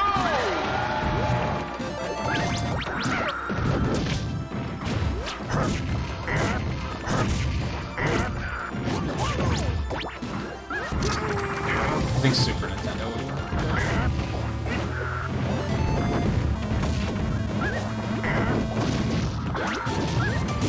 This stage is hell. Just gonna point that out.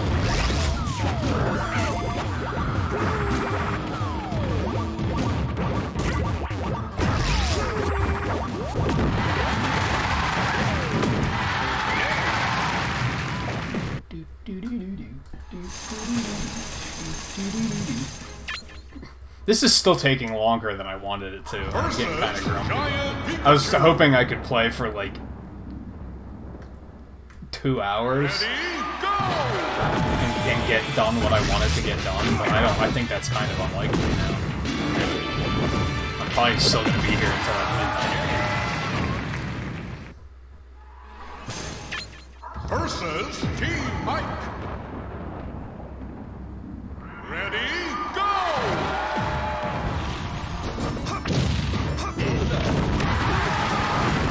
Honestly, if I'd start Subspace, I would get a ton of trophies really easy. I don't feel like starting Subspace, though.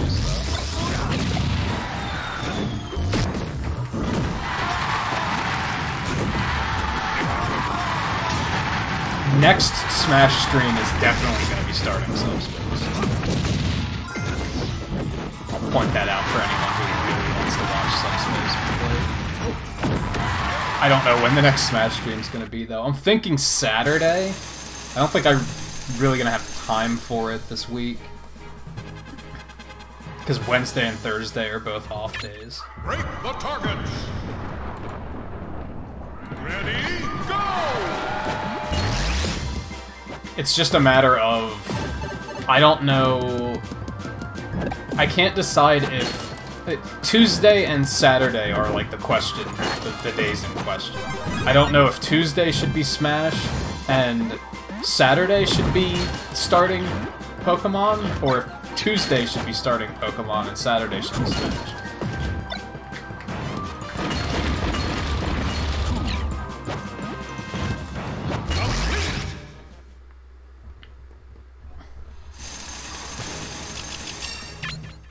Versus Giant Kirby.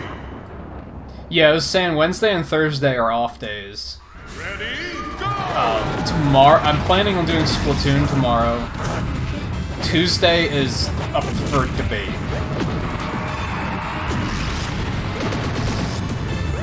Wednesday and Thursday are off. I think, as much as I don't like to stream on Fridays, since I have Wednesday and Thursday off, I don't want to also take Friday off. So I think Friday is, I think Friday is going to be Splatoon again, and then Saturday is also an undecided game. I'm thinking it makes more sense to do Pokemon on Tuesday and Smash on Saturday.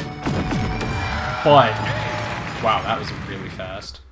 It was an under 5-second win. Versus Team Captain Vulcan. Part of me doesn't want to start. I guess I want to wait a little bit longer on the Nuzlocke to make sure I have everything in order. But I think I have everything.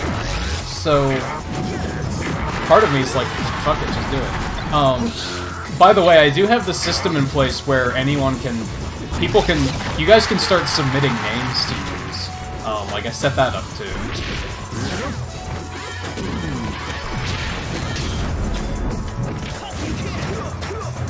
Although I'm gonna name the starter myself.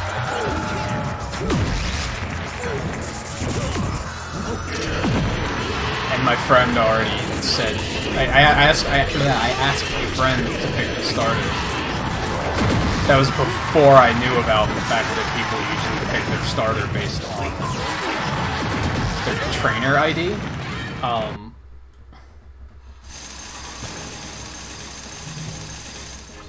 And he picked Totodile. Versus Bowser and Peach. Let me remember. It's exclamation point Nuzlocke, space, and then whatever the name is that you wanted.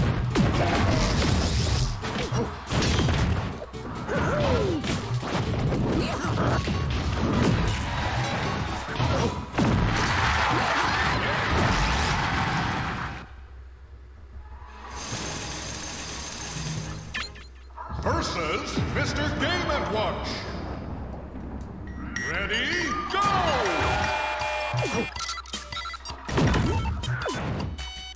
And then I think exclamation point leave is the command for taking, like, withdrawing your entry. If you want to change it.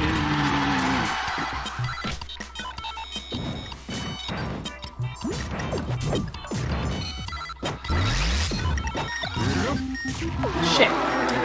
I should actually make a command that has, like, all the rules in it, so that I can say, like, oh, use this to submit a name, use this to take your name out, etc.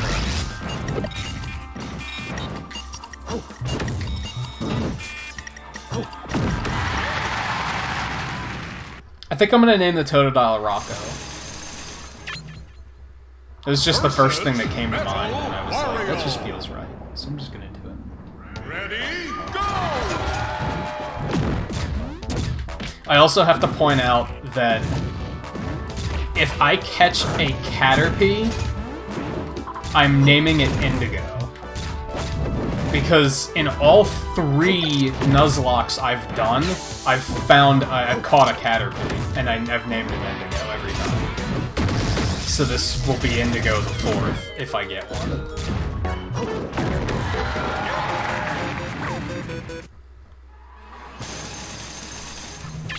Break the targets.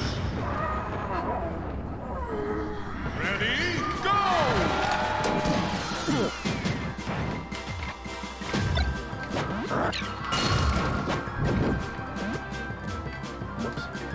And yeah, honestly, doing it this Q route, like, might not be the best way to do it. I don't want to... I liked the idea of, like, having a list of submitted names that I can just pick from when it comes time to name something. I don't like the idea of being like, okay, I just caught, Centret. So I need a name now, so everyone has to come up with name suggestions, and usually when I ask for viewer input on stuff, only, like, one person answers. And then I have to, like, decide who gets to name it, and I was like, that just sounds like a big... I'm just gonna be stalling while I'm waiting to get a name. So I was like, it sounds better to, like, have them ready in advance, and then I can just look at the list and be like, oh, I like that name, I'm just gonna use that. I don't know if it's... I don't know how it's gonna work, though. It might not work. Well, you can also only have one entry, I'm pretty sure. Let me double check on that. Yes, you can only have one entry, so you have to take the other one out to put it in. I don't know if I can change that.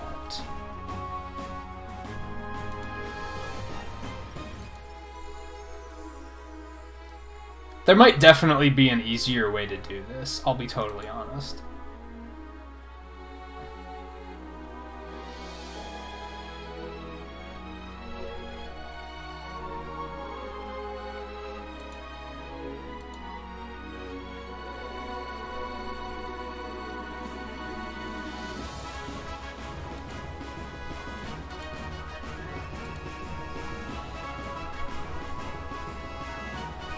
Why are you finding what amusing? Exclamation point leave takes your entry out.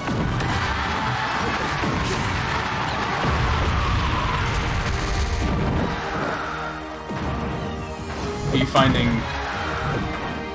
Raph amusing, or are you finding King DDD wrecking shit to be amusing?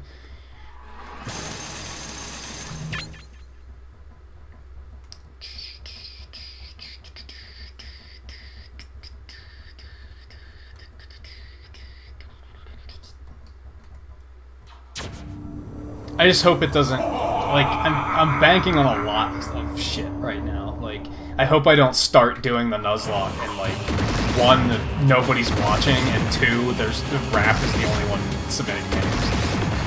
Because that would bum me out in a hurry.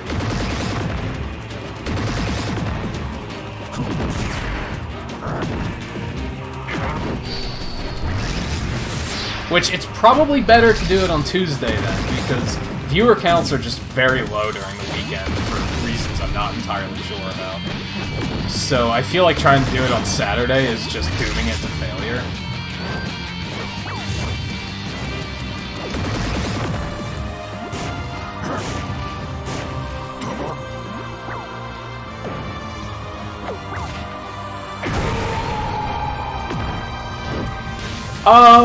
I think the perfect shield...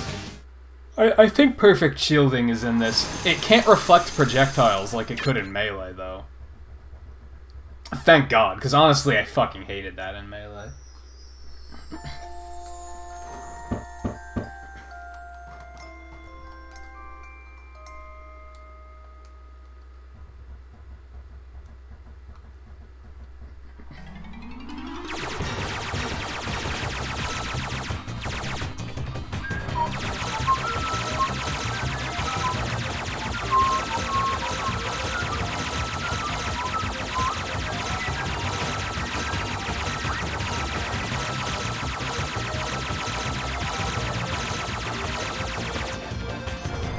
Also, I don't know if I guess I could... I don't remember if you get... When I beat it with Zelda, did I get trophies for both her and Sheik, or do I have to beat it as Sheik to get that trophy? I think it's the latter, but I'm not totally sure.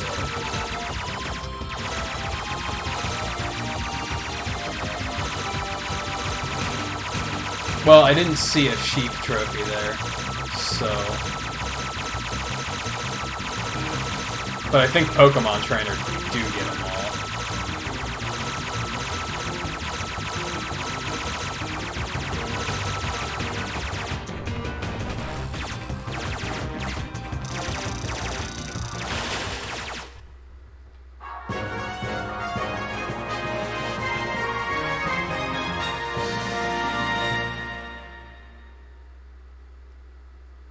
Congratulations! Sweet. Classic on very hard.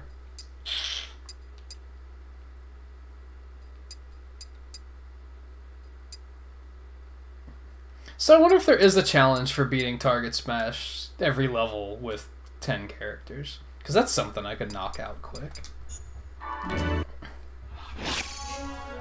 Because I did level 5 with 10 characters, and that was level 3 with 10 characters.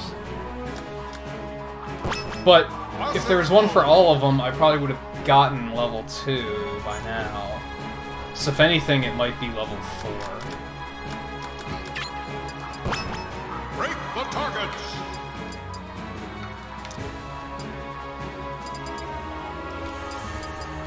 Mario!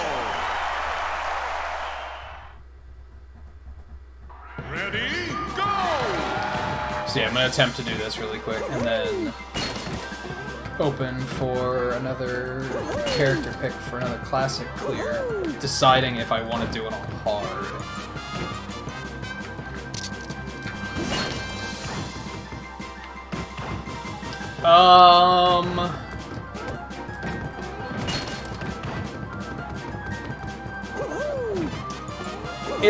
It's tough because, like, usually my self-confidence problems come in terms of being an artist and trying to feel better about that.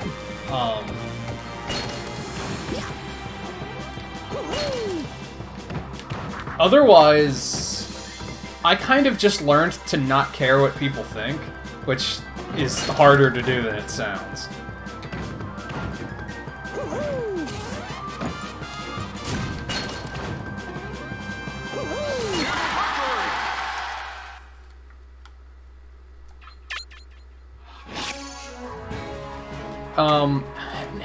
Maybe not necessarily not care what people think, but, like, the people who do think highly of you, give them more credit. Like, try to focus on the people that do make you feel good about yourself, instead of focusing on the people that don't. Because honestly, there's I have an aunt that, like, I can't be around because her attitude just this is everyone, like, just being around her makes you feel like an inferior person just because of her attitude, and I can't go hang out. I can't be around her because of how it affects me. Ready, go! Yeah, if you're good at taking criticism, that can be helpful, but, like, I think that's not something you can learn to be good with. Just some people are good at taking good criticism and other people aren't. I don't think there's such a thing as learning to take criticism well. Because again, that's something from, like, an artist's standpoint. Like, I'm very good at taking criticism. I know a lot of artists that are absolutely fucking terrible at it, though. And they've always been like that, so it's not a matter of they have to get better, because I don't think there is an improving there for some people. It's kind of like what we were saying earlier about some people just always think they're right.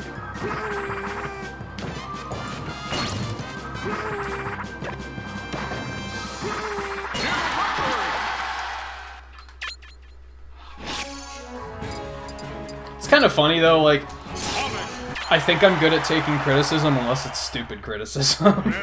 Which is... saying criticism is stupid is not being good at taking criticism. Like, that's... just outright unproductive.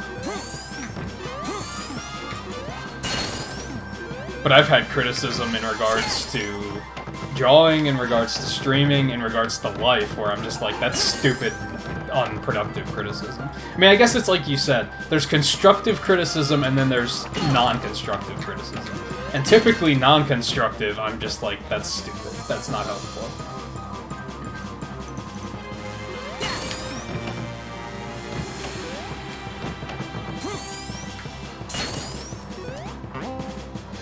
Like, even in regards to streaming, I'm like... I've had people give me feedback, not even criticism. I think feedback is a better word, because criticism implies that it's negative, and it's not necessarily always negative. But I've had people give me feedback for my channel, and like, a lot of people will say like, oh, well, you need to upload more videos onto your channel, and I'm like, no shit. Like, duh, that's not helpful. Like, I know I need to do that. I've had the same thing happen with being an artist, where people are like, you just have to draw more, and I'm like, no shit. That's not feedback. That's telling me what I already know.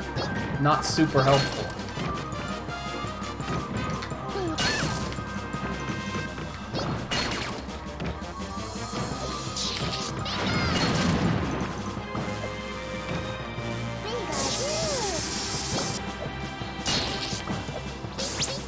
And yeah, like... that was dumb. I agree and I don't. There's definitely benefits to both. I wouldn't want to go back to being... the benefit of being a kid is you have no responsibilities. Like, you can just do your thing. Like, you don't have to worry about fucking money or having a job. Like, you don't have to worry about any of that shit, and I miss that. Otherwise, I'd rather be an adult. I wish I could be an adult that didn't have to worry about responsibility so much, because responsibility is stressful. In most cases.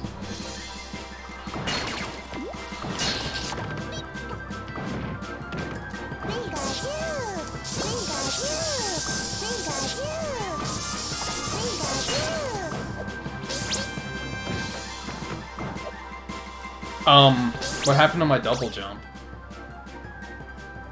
I'm not loving this. I might have to do maybe a thunder. Yeah, that's true. As a kid, if, like I said earlier, about Blue said something about her parents, and I was like, yeah, it sucks. You kind of just have to deal with that. Like, that's completely out of your control. Like, ultimately, like, many years ago, when, like, I've lived in PA, like, basically my whole life. And many years ago, I had to move, or like, well, it was 2 years ago, I had to move to Virginia. And that was because I lived with my mom at the time, and she decided she wanted to move to Virginia. And I was like, but I don't want to move to Virginia. But I didn't have the self-sustainability to have it not be my problem. But it's like, ultimately, as an adult, like, I should have had the self-sustainability to be able to not have that be my problem. But as a kid, you don't, period. So that sucks.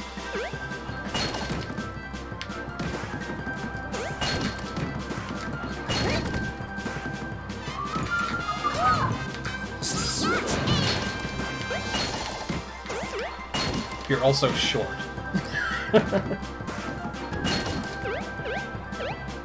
Yeah, like I said, most of what I miss from being a kid is just not having responsibilities. Especially, like, in this day and age, because by the time being a game streamer, like, became a thing, and it was something you could actually do for a living, which was super cool, I was already, like, in my mid to late 20s. And I was like, kids that are growing up in this time, they have a huge advantage, because they have this entire industry that wasn't available to me when I was needing to find my place in life. Luigi. Ready, go! I mean, ultimately what it comes down to is, like, finding your way of enjoying life. Because yeah, life can be difficult. There's a lot of difficulties no matter what age you are. But like, you just gotta focus on what you love about it.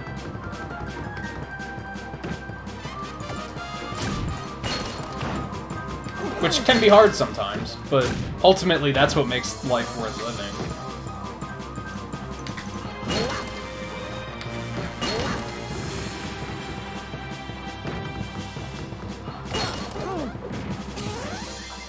Now, if you let your life get to a point where you don't have time, like, if you grow up to be a total workaholic and you don't have time for anything that you like to do, that's where you're gonna start having a problem, because... Ready, go!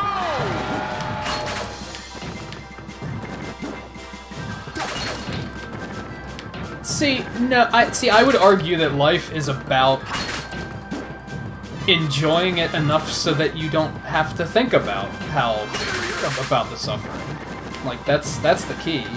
Because yeah, there is suffering. That's a thing. And you're gonna have that in multiple ways as you grow up. Like now you're dealing with school being suffering, but in a couple years you're gonna be dealing with school and, oh, I gotta get a job. And then as that progresses, cool, I did get something out of that. Use question mark 10 times in Brawls. That's useful information right there. Shit, what was I saying?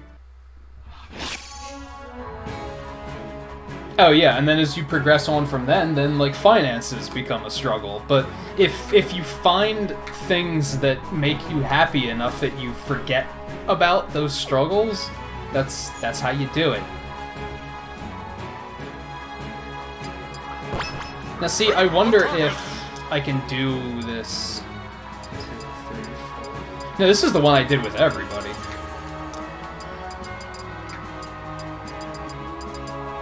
Which is weird. Why didn't I do it on level 1?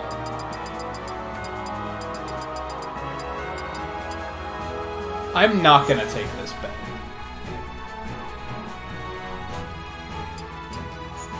Just trying to figure out like what else to do.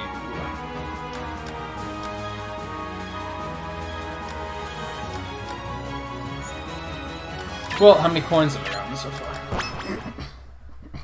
Probably not enough. Yeah, I think I was making coins faster in Versus. But then I'm also getting trophies just for doing classic clears, so...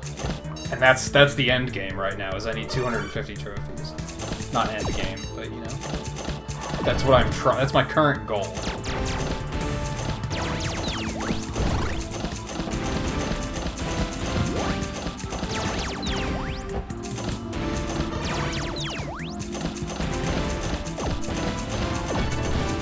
Unfortunately, a lot of these trophies are starting to be like ones I already have, so I'm really gonna need a lot of coins to get this shit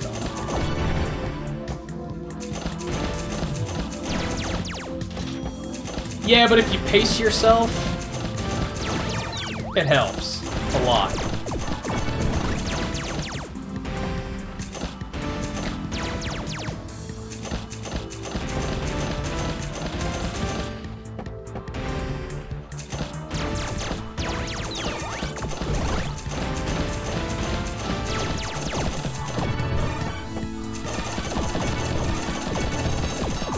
Like, what I do is I have a big whiteboard on my wall over here, and I keep a to-do list on there, and that's in regards to a lot of things. Like right there, I have right now I have on there.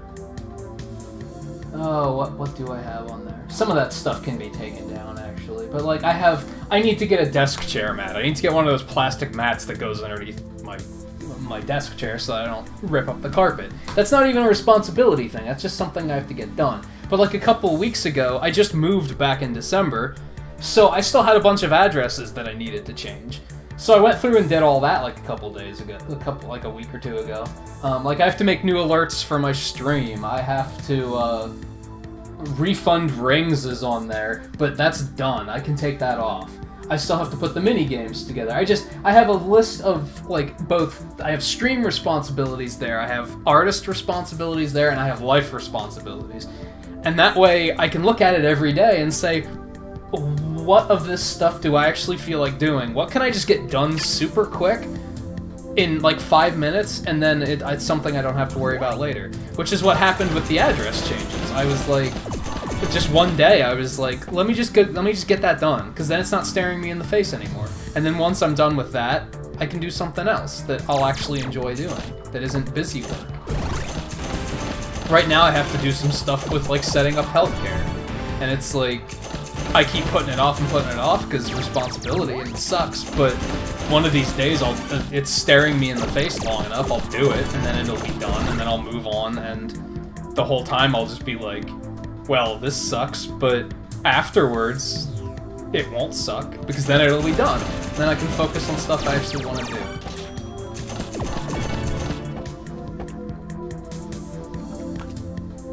Sounds very duh when I'm saying it out loud, but I don't know.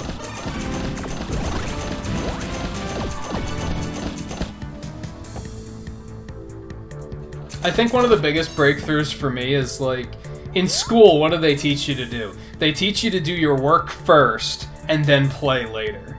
But the problem there is that when you're working, all you're thinking about is what you want to play later, right? Like that's usually how it goes. So a couple of years ago, I realized, what if I play first?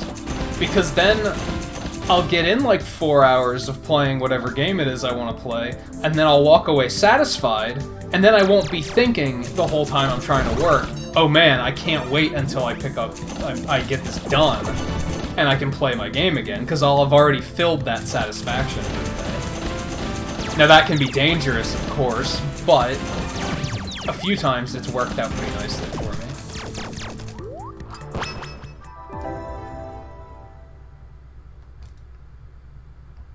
Yeah, Raph, that's a good way of looking at it, I think. Is like, yeah, there's parts of life that sucks, but like, if you just own it and yeah, take control of it instead of letting it control you, then that makes it a lot more tolerable. It's still gonna have like the suck moments, but it's really about moderation, I think. Like, I think everything is moderation.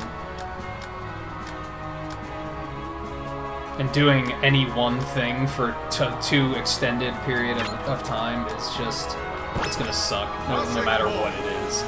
Even if it's something you enjoy doing, like, that's gonna be the funny thing, is like, okay, so on YouTube right now, if I went and looked, there's probably like 2,000 people playing Fortnite, which is fucking ridiculous. But all these people are doing nothing but playing Fortnite. Eventually they're gonna get sick of playing Fortnite, because even though it's something that you're doing for joy, you're still gonna get tired of it after a while, because you're not taking it in moderation. Which is why I'm really trying to play, like, not play the same game multiple nights in a row on stream, because I'm gonna get tired. That's why eventually, at first I was like, oh, I'm just playing Splatoon every night. But then eventually I was like, if I keep playing Splatoon constantly, eventually I'm not going to want to play Splatoon, and then that's going to cause major problems. So I have to start playing other things too.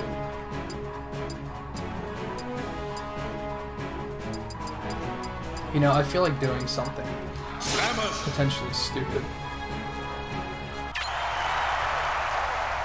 Versus Link and Ganondorf.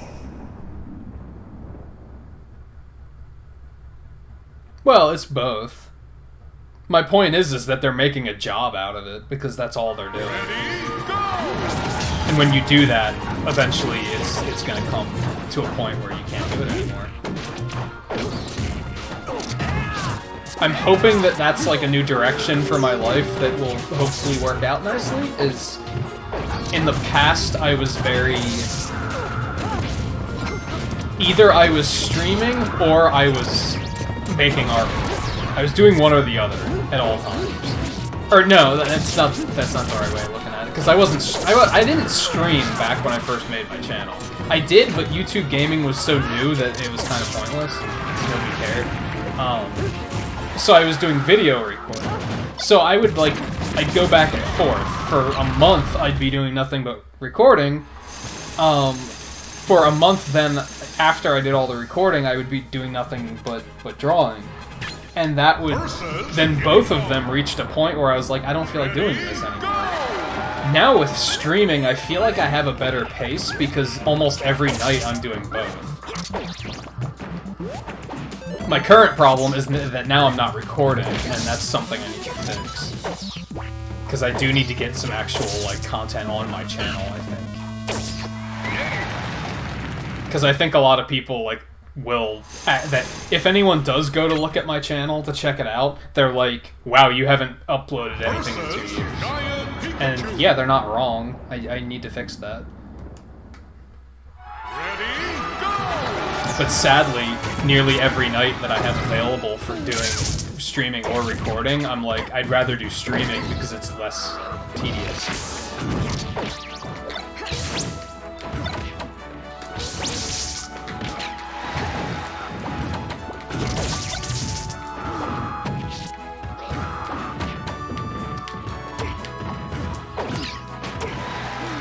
So I don't have to worry about editing or anything. I can just sit down and do it.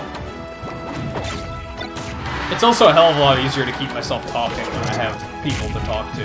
Whereas if I was recording, I wouldn't have any active audience at that given time, which makes it a little bit harder to do.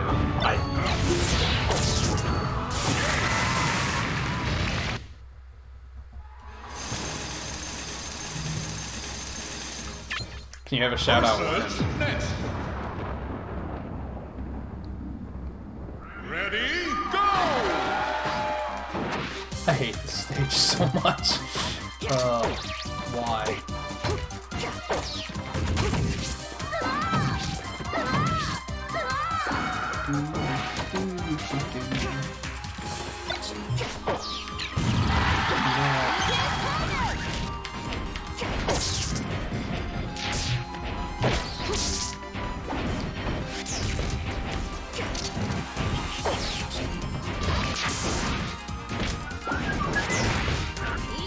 Well, that was a fun spike that I didn't intend on doing.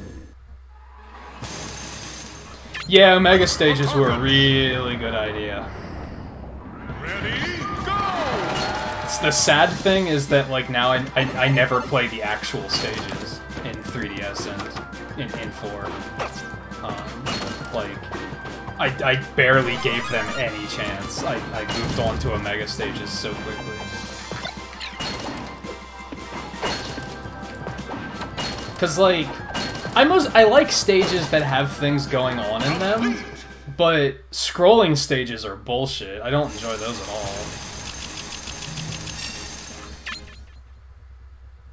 Versus Meta Knight and King DDD. Ready, go! I mostly like the touring stages. Like this one, where you're in a location and then they pick you up and they move you and you watch the scenery go by in the background and then you land on a new location with a new platform layout and rinse and repeat. Delfino Plaza is another one that's like that. Skyloft and 4. I like those types of stages. The scrolling ones make me angry. The really big ones I can't fucking stand.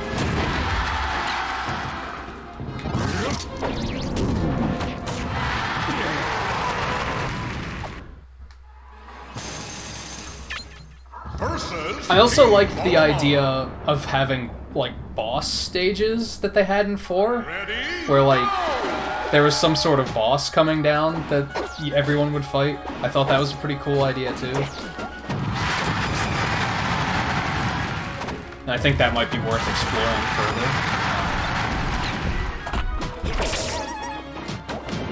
Like, a lot of people will talk about how they miss, they want to see a new subspace in Smash Switch.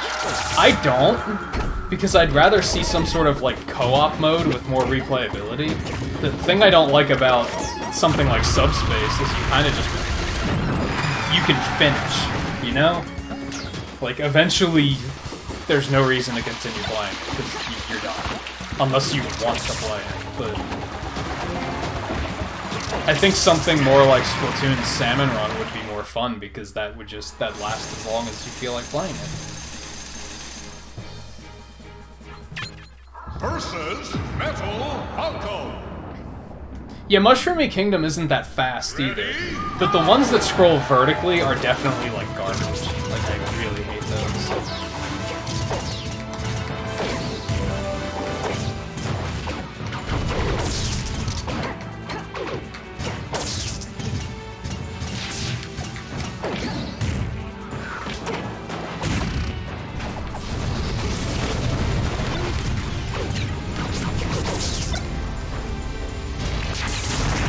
That didn't hit him at all. I looked close enough to me.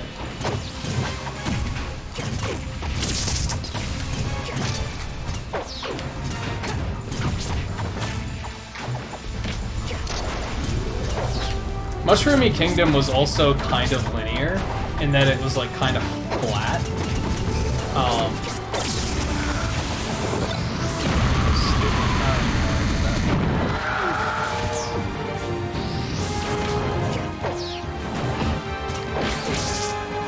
Oh, what was the stage I was thinking?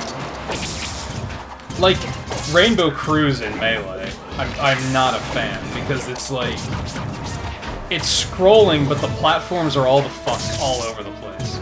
And it turns into a game of just keeping up with the stage and surviving. It's like, you can barely even fight people on those stages. Versus Giant Mario. Ready, go!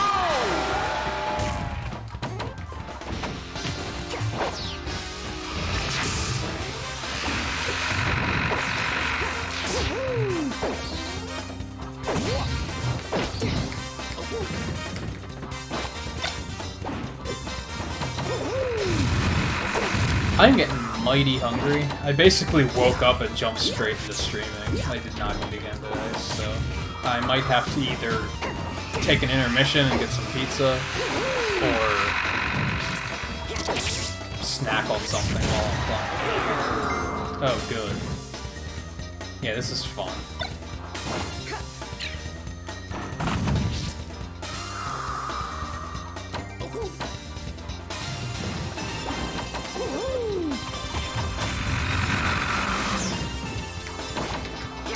Like, I kind of remember the moving stages in 4.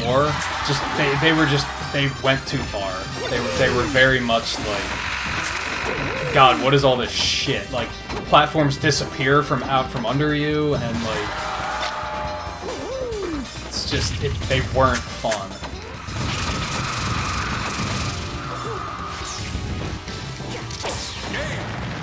But then it's been so long since I've played on any of them that I might be wrong, you know? If I pick up 4 at all, in like, to stream in any way, I might try and turn some of the stages and items back on. Just to, like, give them a chance, because items I never really gave a chance either. Now, part of that was because when, like, 3DS came out first, and then, as I was playing the 3DS version by myself, I was learning, like, oh, well, this item's bullshit. Oh, well, this item's bullshit. So then, when it came out on Wii U, I was already like, well, I know which items to turn off, because I know which ones are complete bullshit.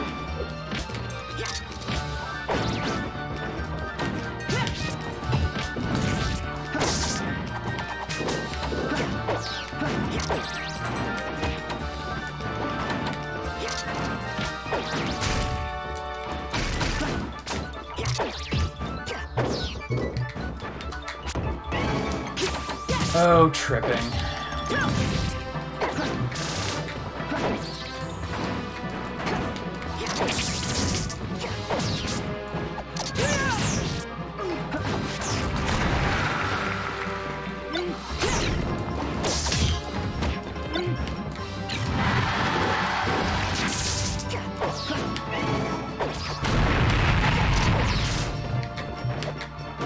I really don't like faster characters like this. Excuse me? Why the fuck didn't you grab the ledge? Nice.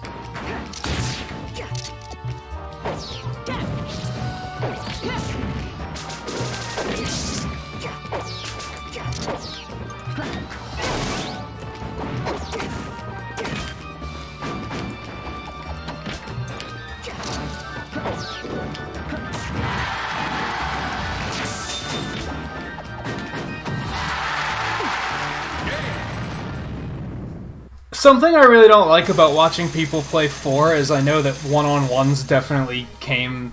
it's about chasing people off the stage and trying to, like, spike them or footstool them to get, like, very early cheap deaths. And I'm not super into that.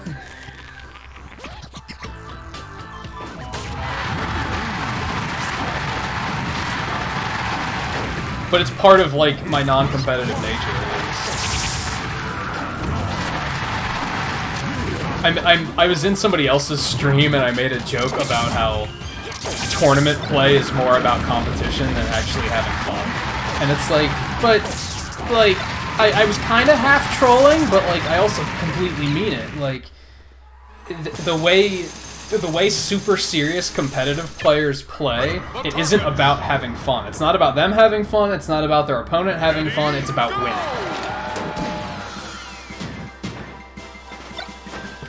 That's why I can't really play I couldn't play Smash 4 online, because a lot of people play in kind of like sleazy, underhanded ways, and it isn't fun. It just makes me angry. And something I like about, I've mentioned it before with Splatoon, is that you kind of don't have that in Splatoon. Like, you don't see a whole lot of people just playing in very cheap ways to get, like, easy wins. You just don't see much of it. Like, for the most part, people actually play the game. Versus Mr. Game & Watch, Sonic and Peach. But, like, ARMS is a good example. Like, Ready, go! The way people play ARMS competitively isn't fun. But that's the only way to be competitive.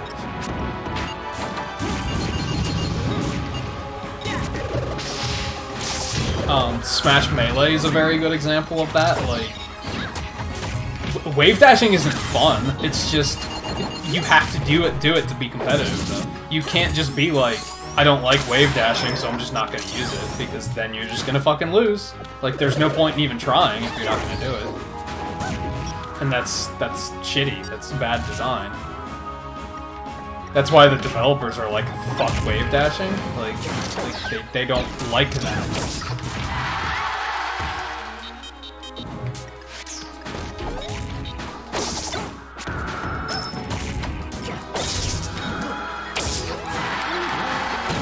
Of course it exploded. I should have seen that coming.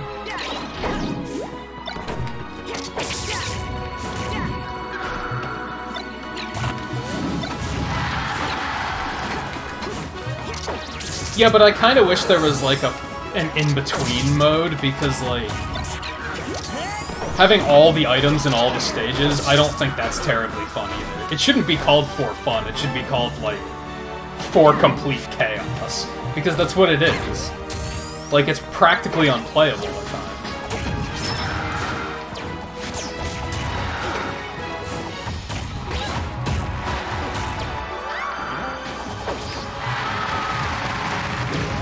Like, when I found out that there are so few people playing 2v2 and free-for-all for Glory, that's what made me go, maybe I could actually stream some Smash, because that, like, that's basically the way I play it, except for the fact that smash balls are turned off.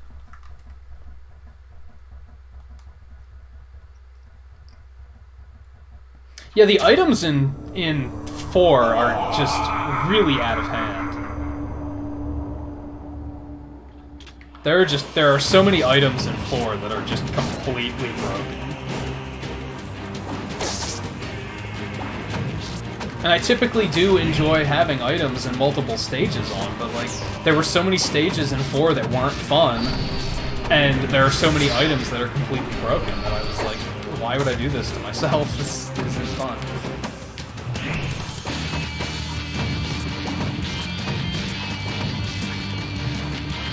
It's mostly that, like, I'm also very much about, like, exploring what the game has to offer. So I guess I feel bad having all the shit off it. That's why I create this whole, like, pick your character randomly thing. So people explore different options and see what else the game has. Smash 4 has fucking almost 60 characters. I feel like you're doing an injustice by only playing one character all the time. Like, that's... You're missing so much of the game by restricting yourself like that. Now, competitively, I get it, because you kind of... You have to put that much practice in to, like, remain competitive. I get that. But even the people who are, like, for lack of a better way of putting it, casually competitive, like just the people who play For Glory online, what's the point in only playing one character? I don't get it.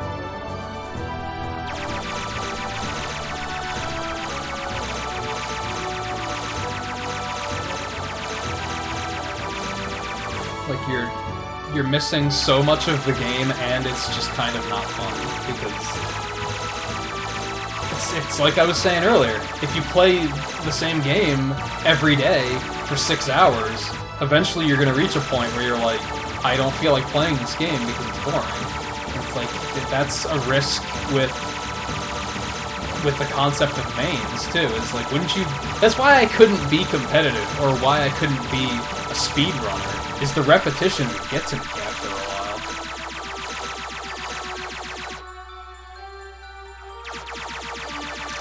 I'm trying to actually do the credits legit, because then I get more coins.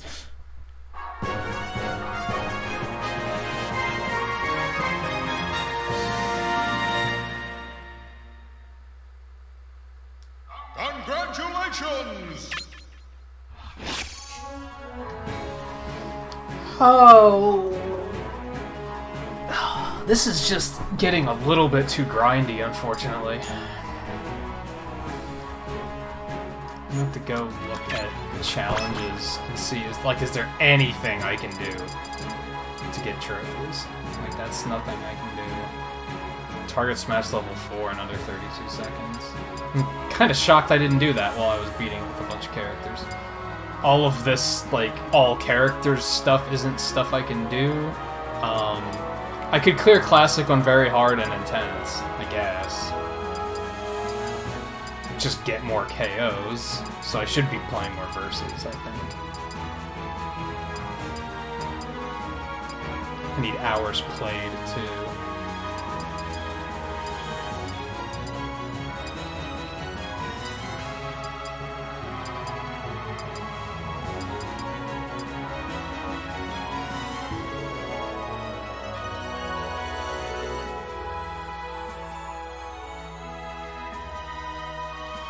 Yeah, I was actually kind of curious what you meant by an egg crate. I was like, what is that? I don't think I've heard that term before.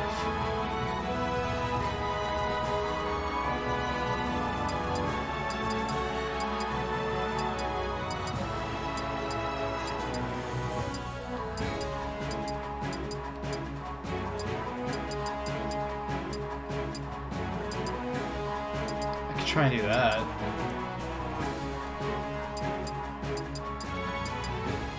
So I guess... Alright, I guess I have more of a... Multi-man Brawl! Choose your character! Donkey Kong! Cheese it, honestly, just get it done. And yeah, Blue, like I said at one point, like, weekend streaming feels kind of dumb to me, because it doesn't feel like anyone's ever watching. And I chalk that up to weekends are when all the big streamers are watching and are playing, and there's too much to compete with.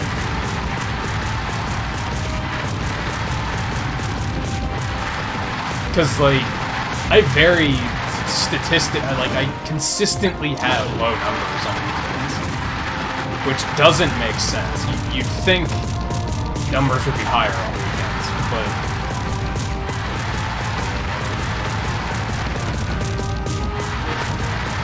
that's why I think if I do stream on Fridays, I'm gonna try and keep it to being Splatoon, because then at least regular viewers have something to tune in for.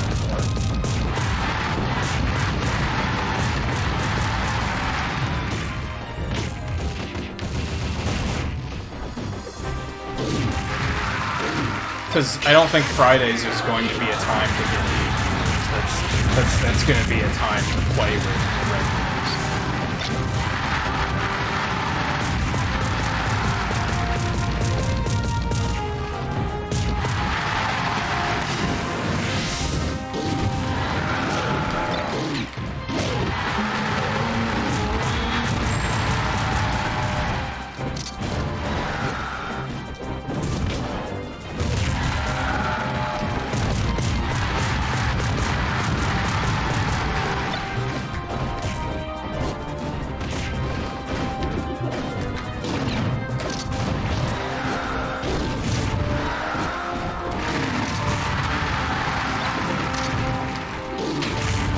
If I can get the fan going, make this a little bit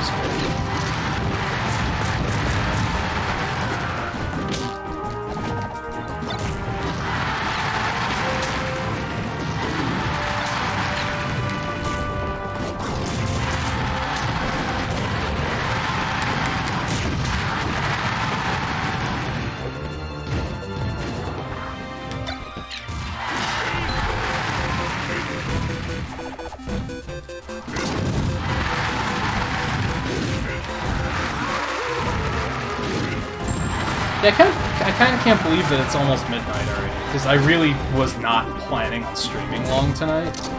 I might actually do some of this grinding off stream, I guess.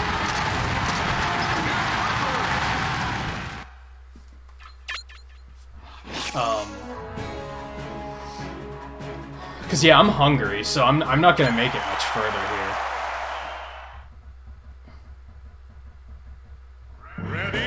I also offered to help another streamer with something, so I should be available for when you might want to do it.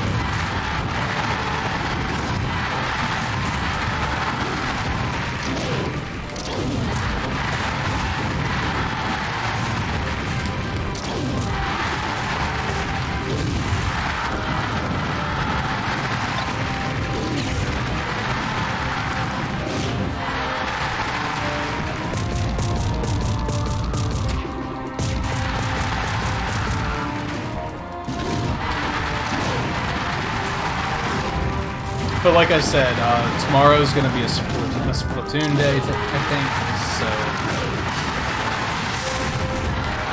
hopefully that will lead to things being a little bit busier. And like I said, viewer count is just higher in the middle of the week for some reason.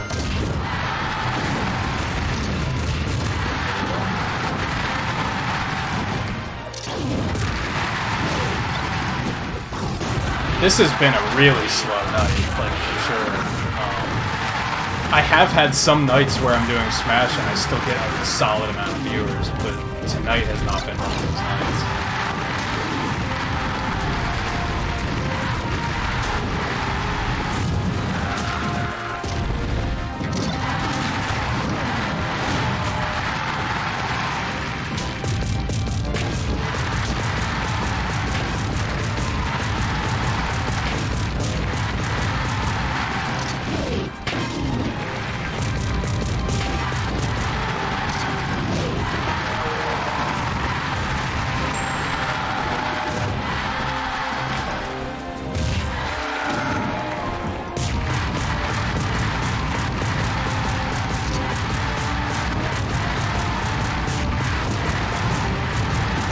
I mean, sadly, I don't know what I can do about getting more viewers. Like, there's only so much I can do about that, you know?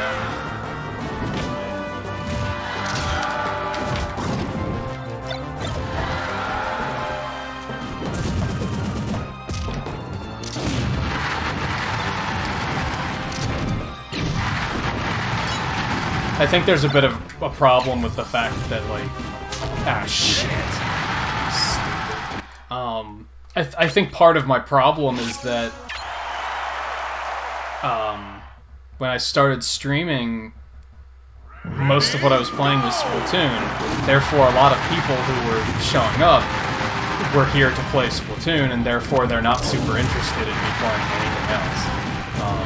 I had a very early stream where I was playing, it was when I was playing Smash 64, where, like, is one of the earliest viewers, like, he would show up to any stream that wasn't Splatoon, and he'd act, like, super judgy. He'd be like, why are you not playing Splatoon? You should be playing Splatoon. I was like, dude, I can play other things. Like, I can't just play the same thing all the time. But I think that's part of the problem. A lot of people, like, they subscribed because they wanted to see Splatoon. Or not even see it, they wanted to play it.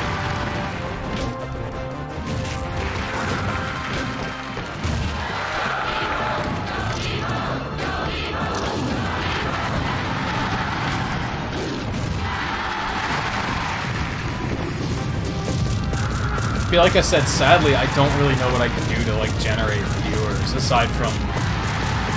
I need to play something that is, like, trendy, I guess. I think that's what worked out for me when I first started streaming. It was right after that one Nintendo Direct.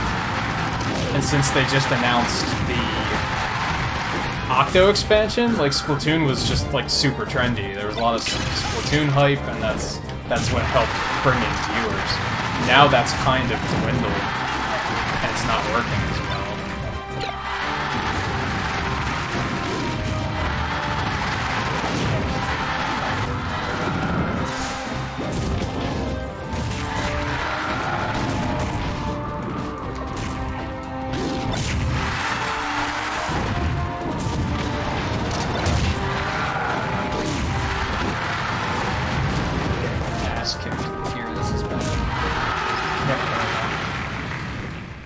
A lot harder than I remember it being. I think I might just call it quits now, because all I can think about is how hungry I am. And then, like I said, I think I'm going to grind this a bit off stream, because this is getting kind of silly.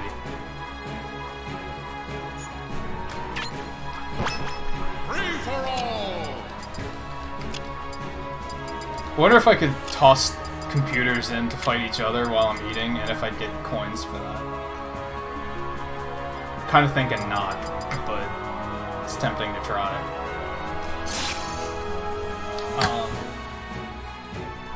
But, yeah, I think, like I said, since no one's really tuning in tonight and I'm super hungry, I think I'm just gonna go ahead and call it quits now. I think the plan is tomorrow's going to be Splatoon, and then I think Tuesday I'm going to start Pokemon.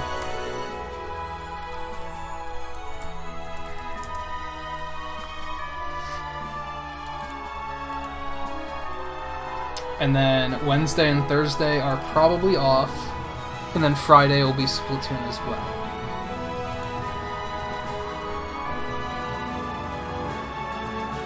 And, like, I don't know, maybe I'll try and do another stream a little bit later, but I'm thinking probably not, just because what I've said before about just having other things to do.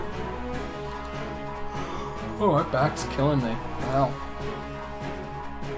But anyway, until tomorrow then, really.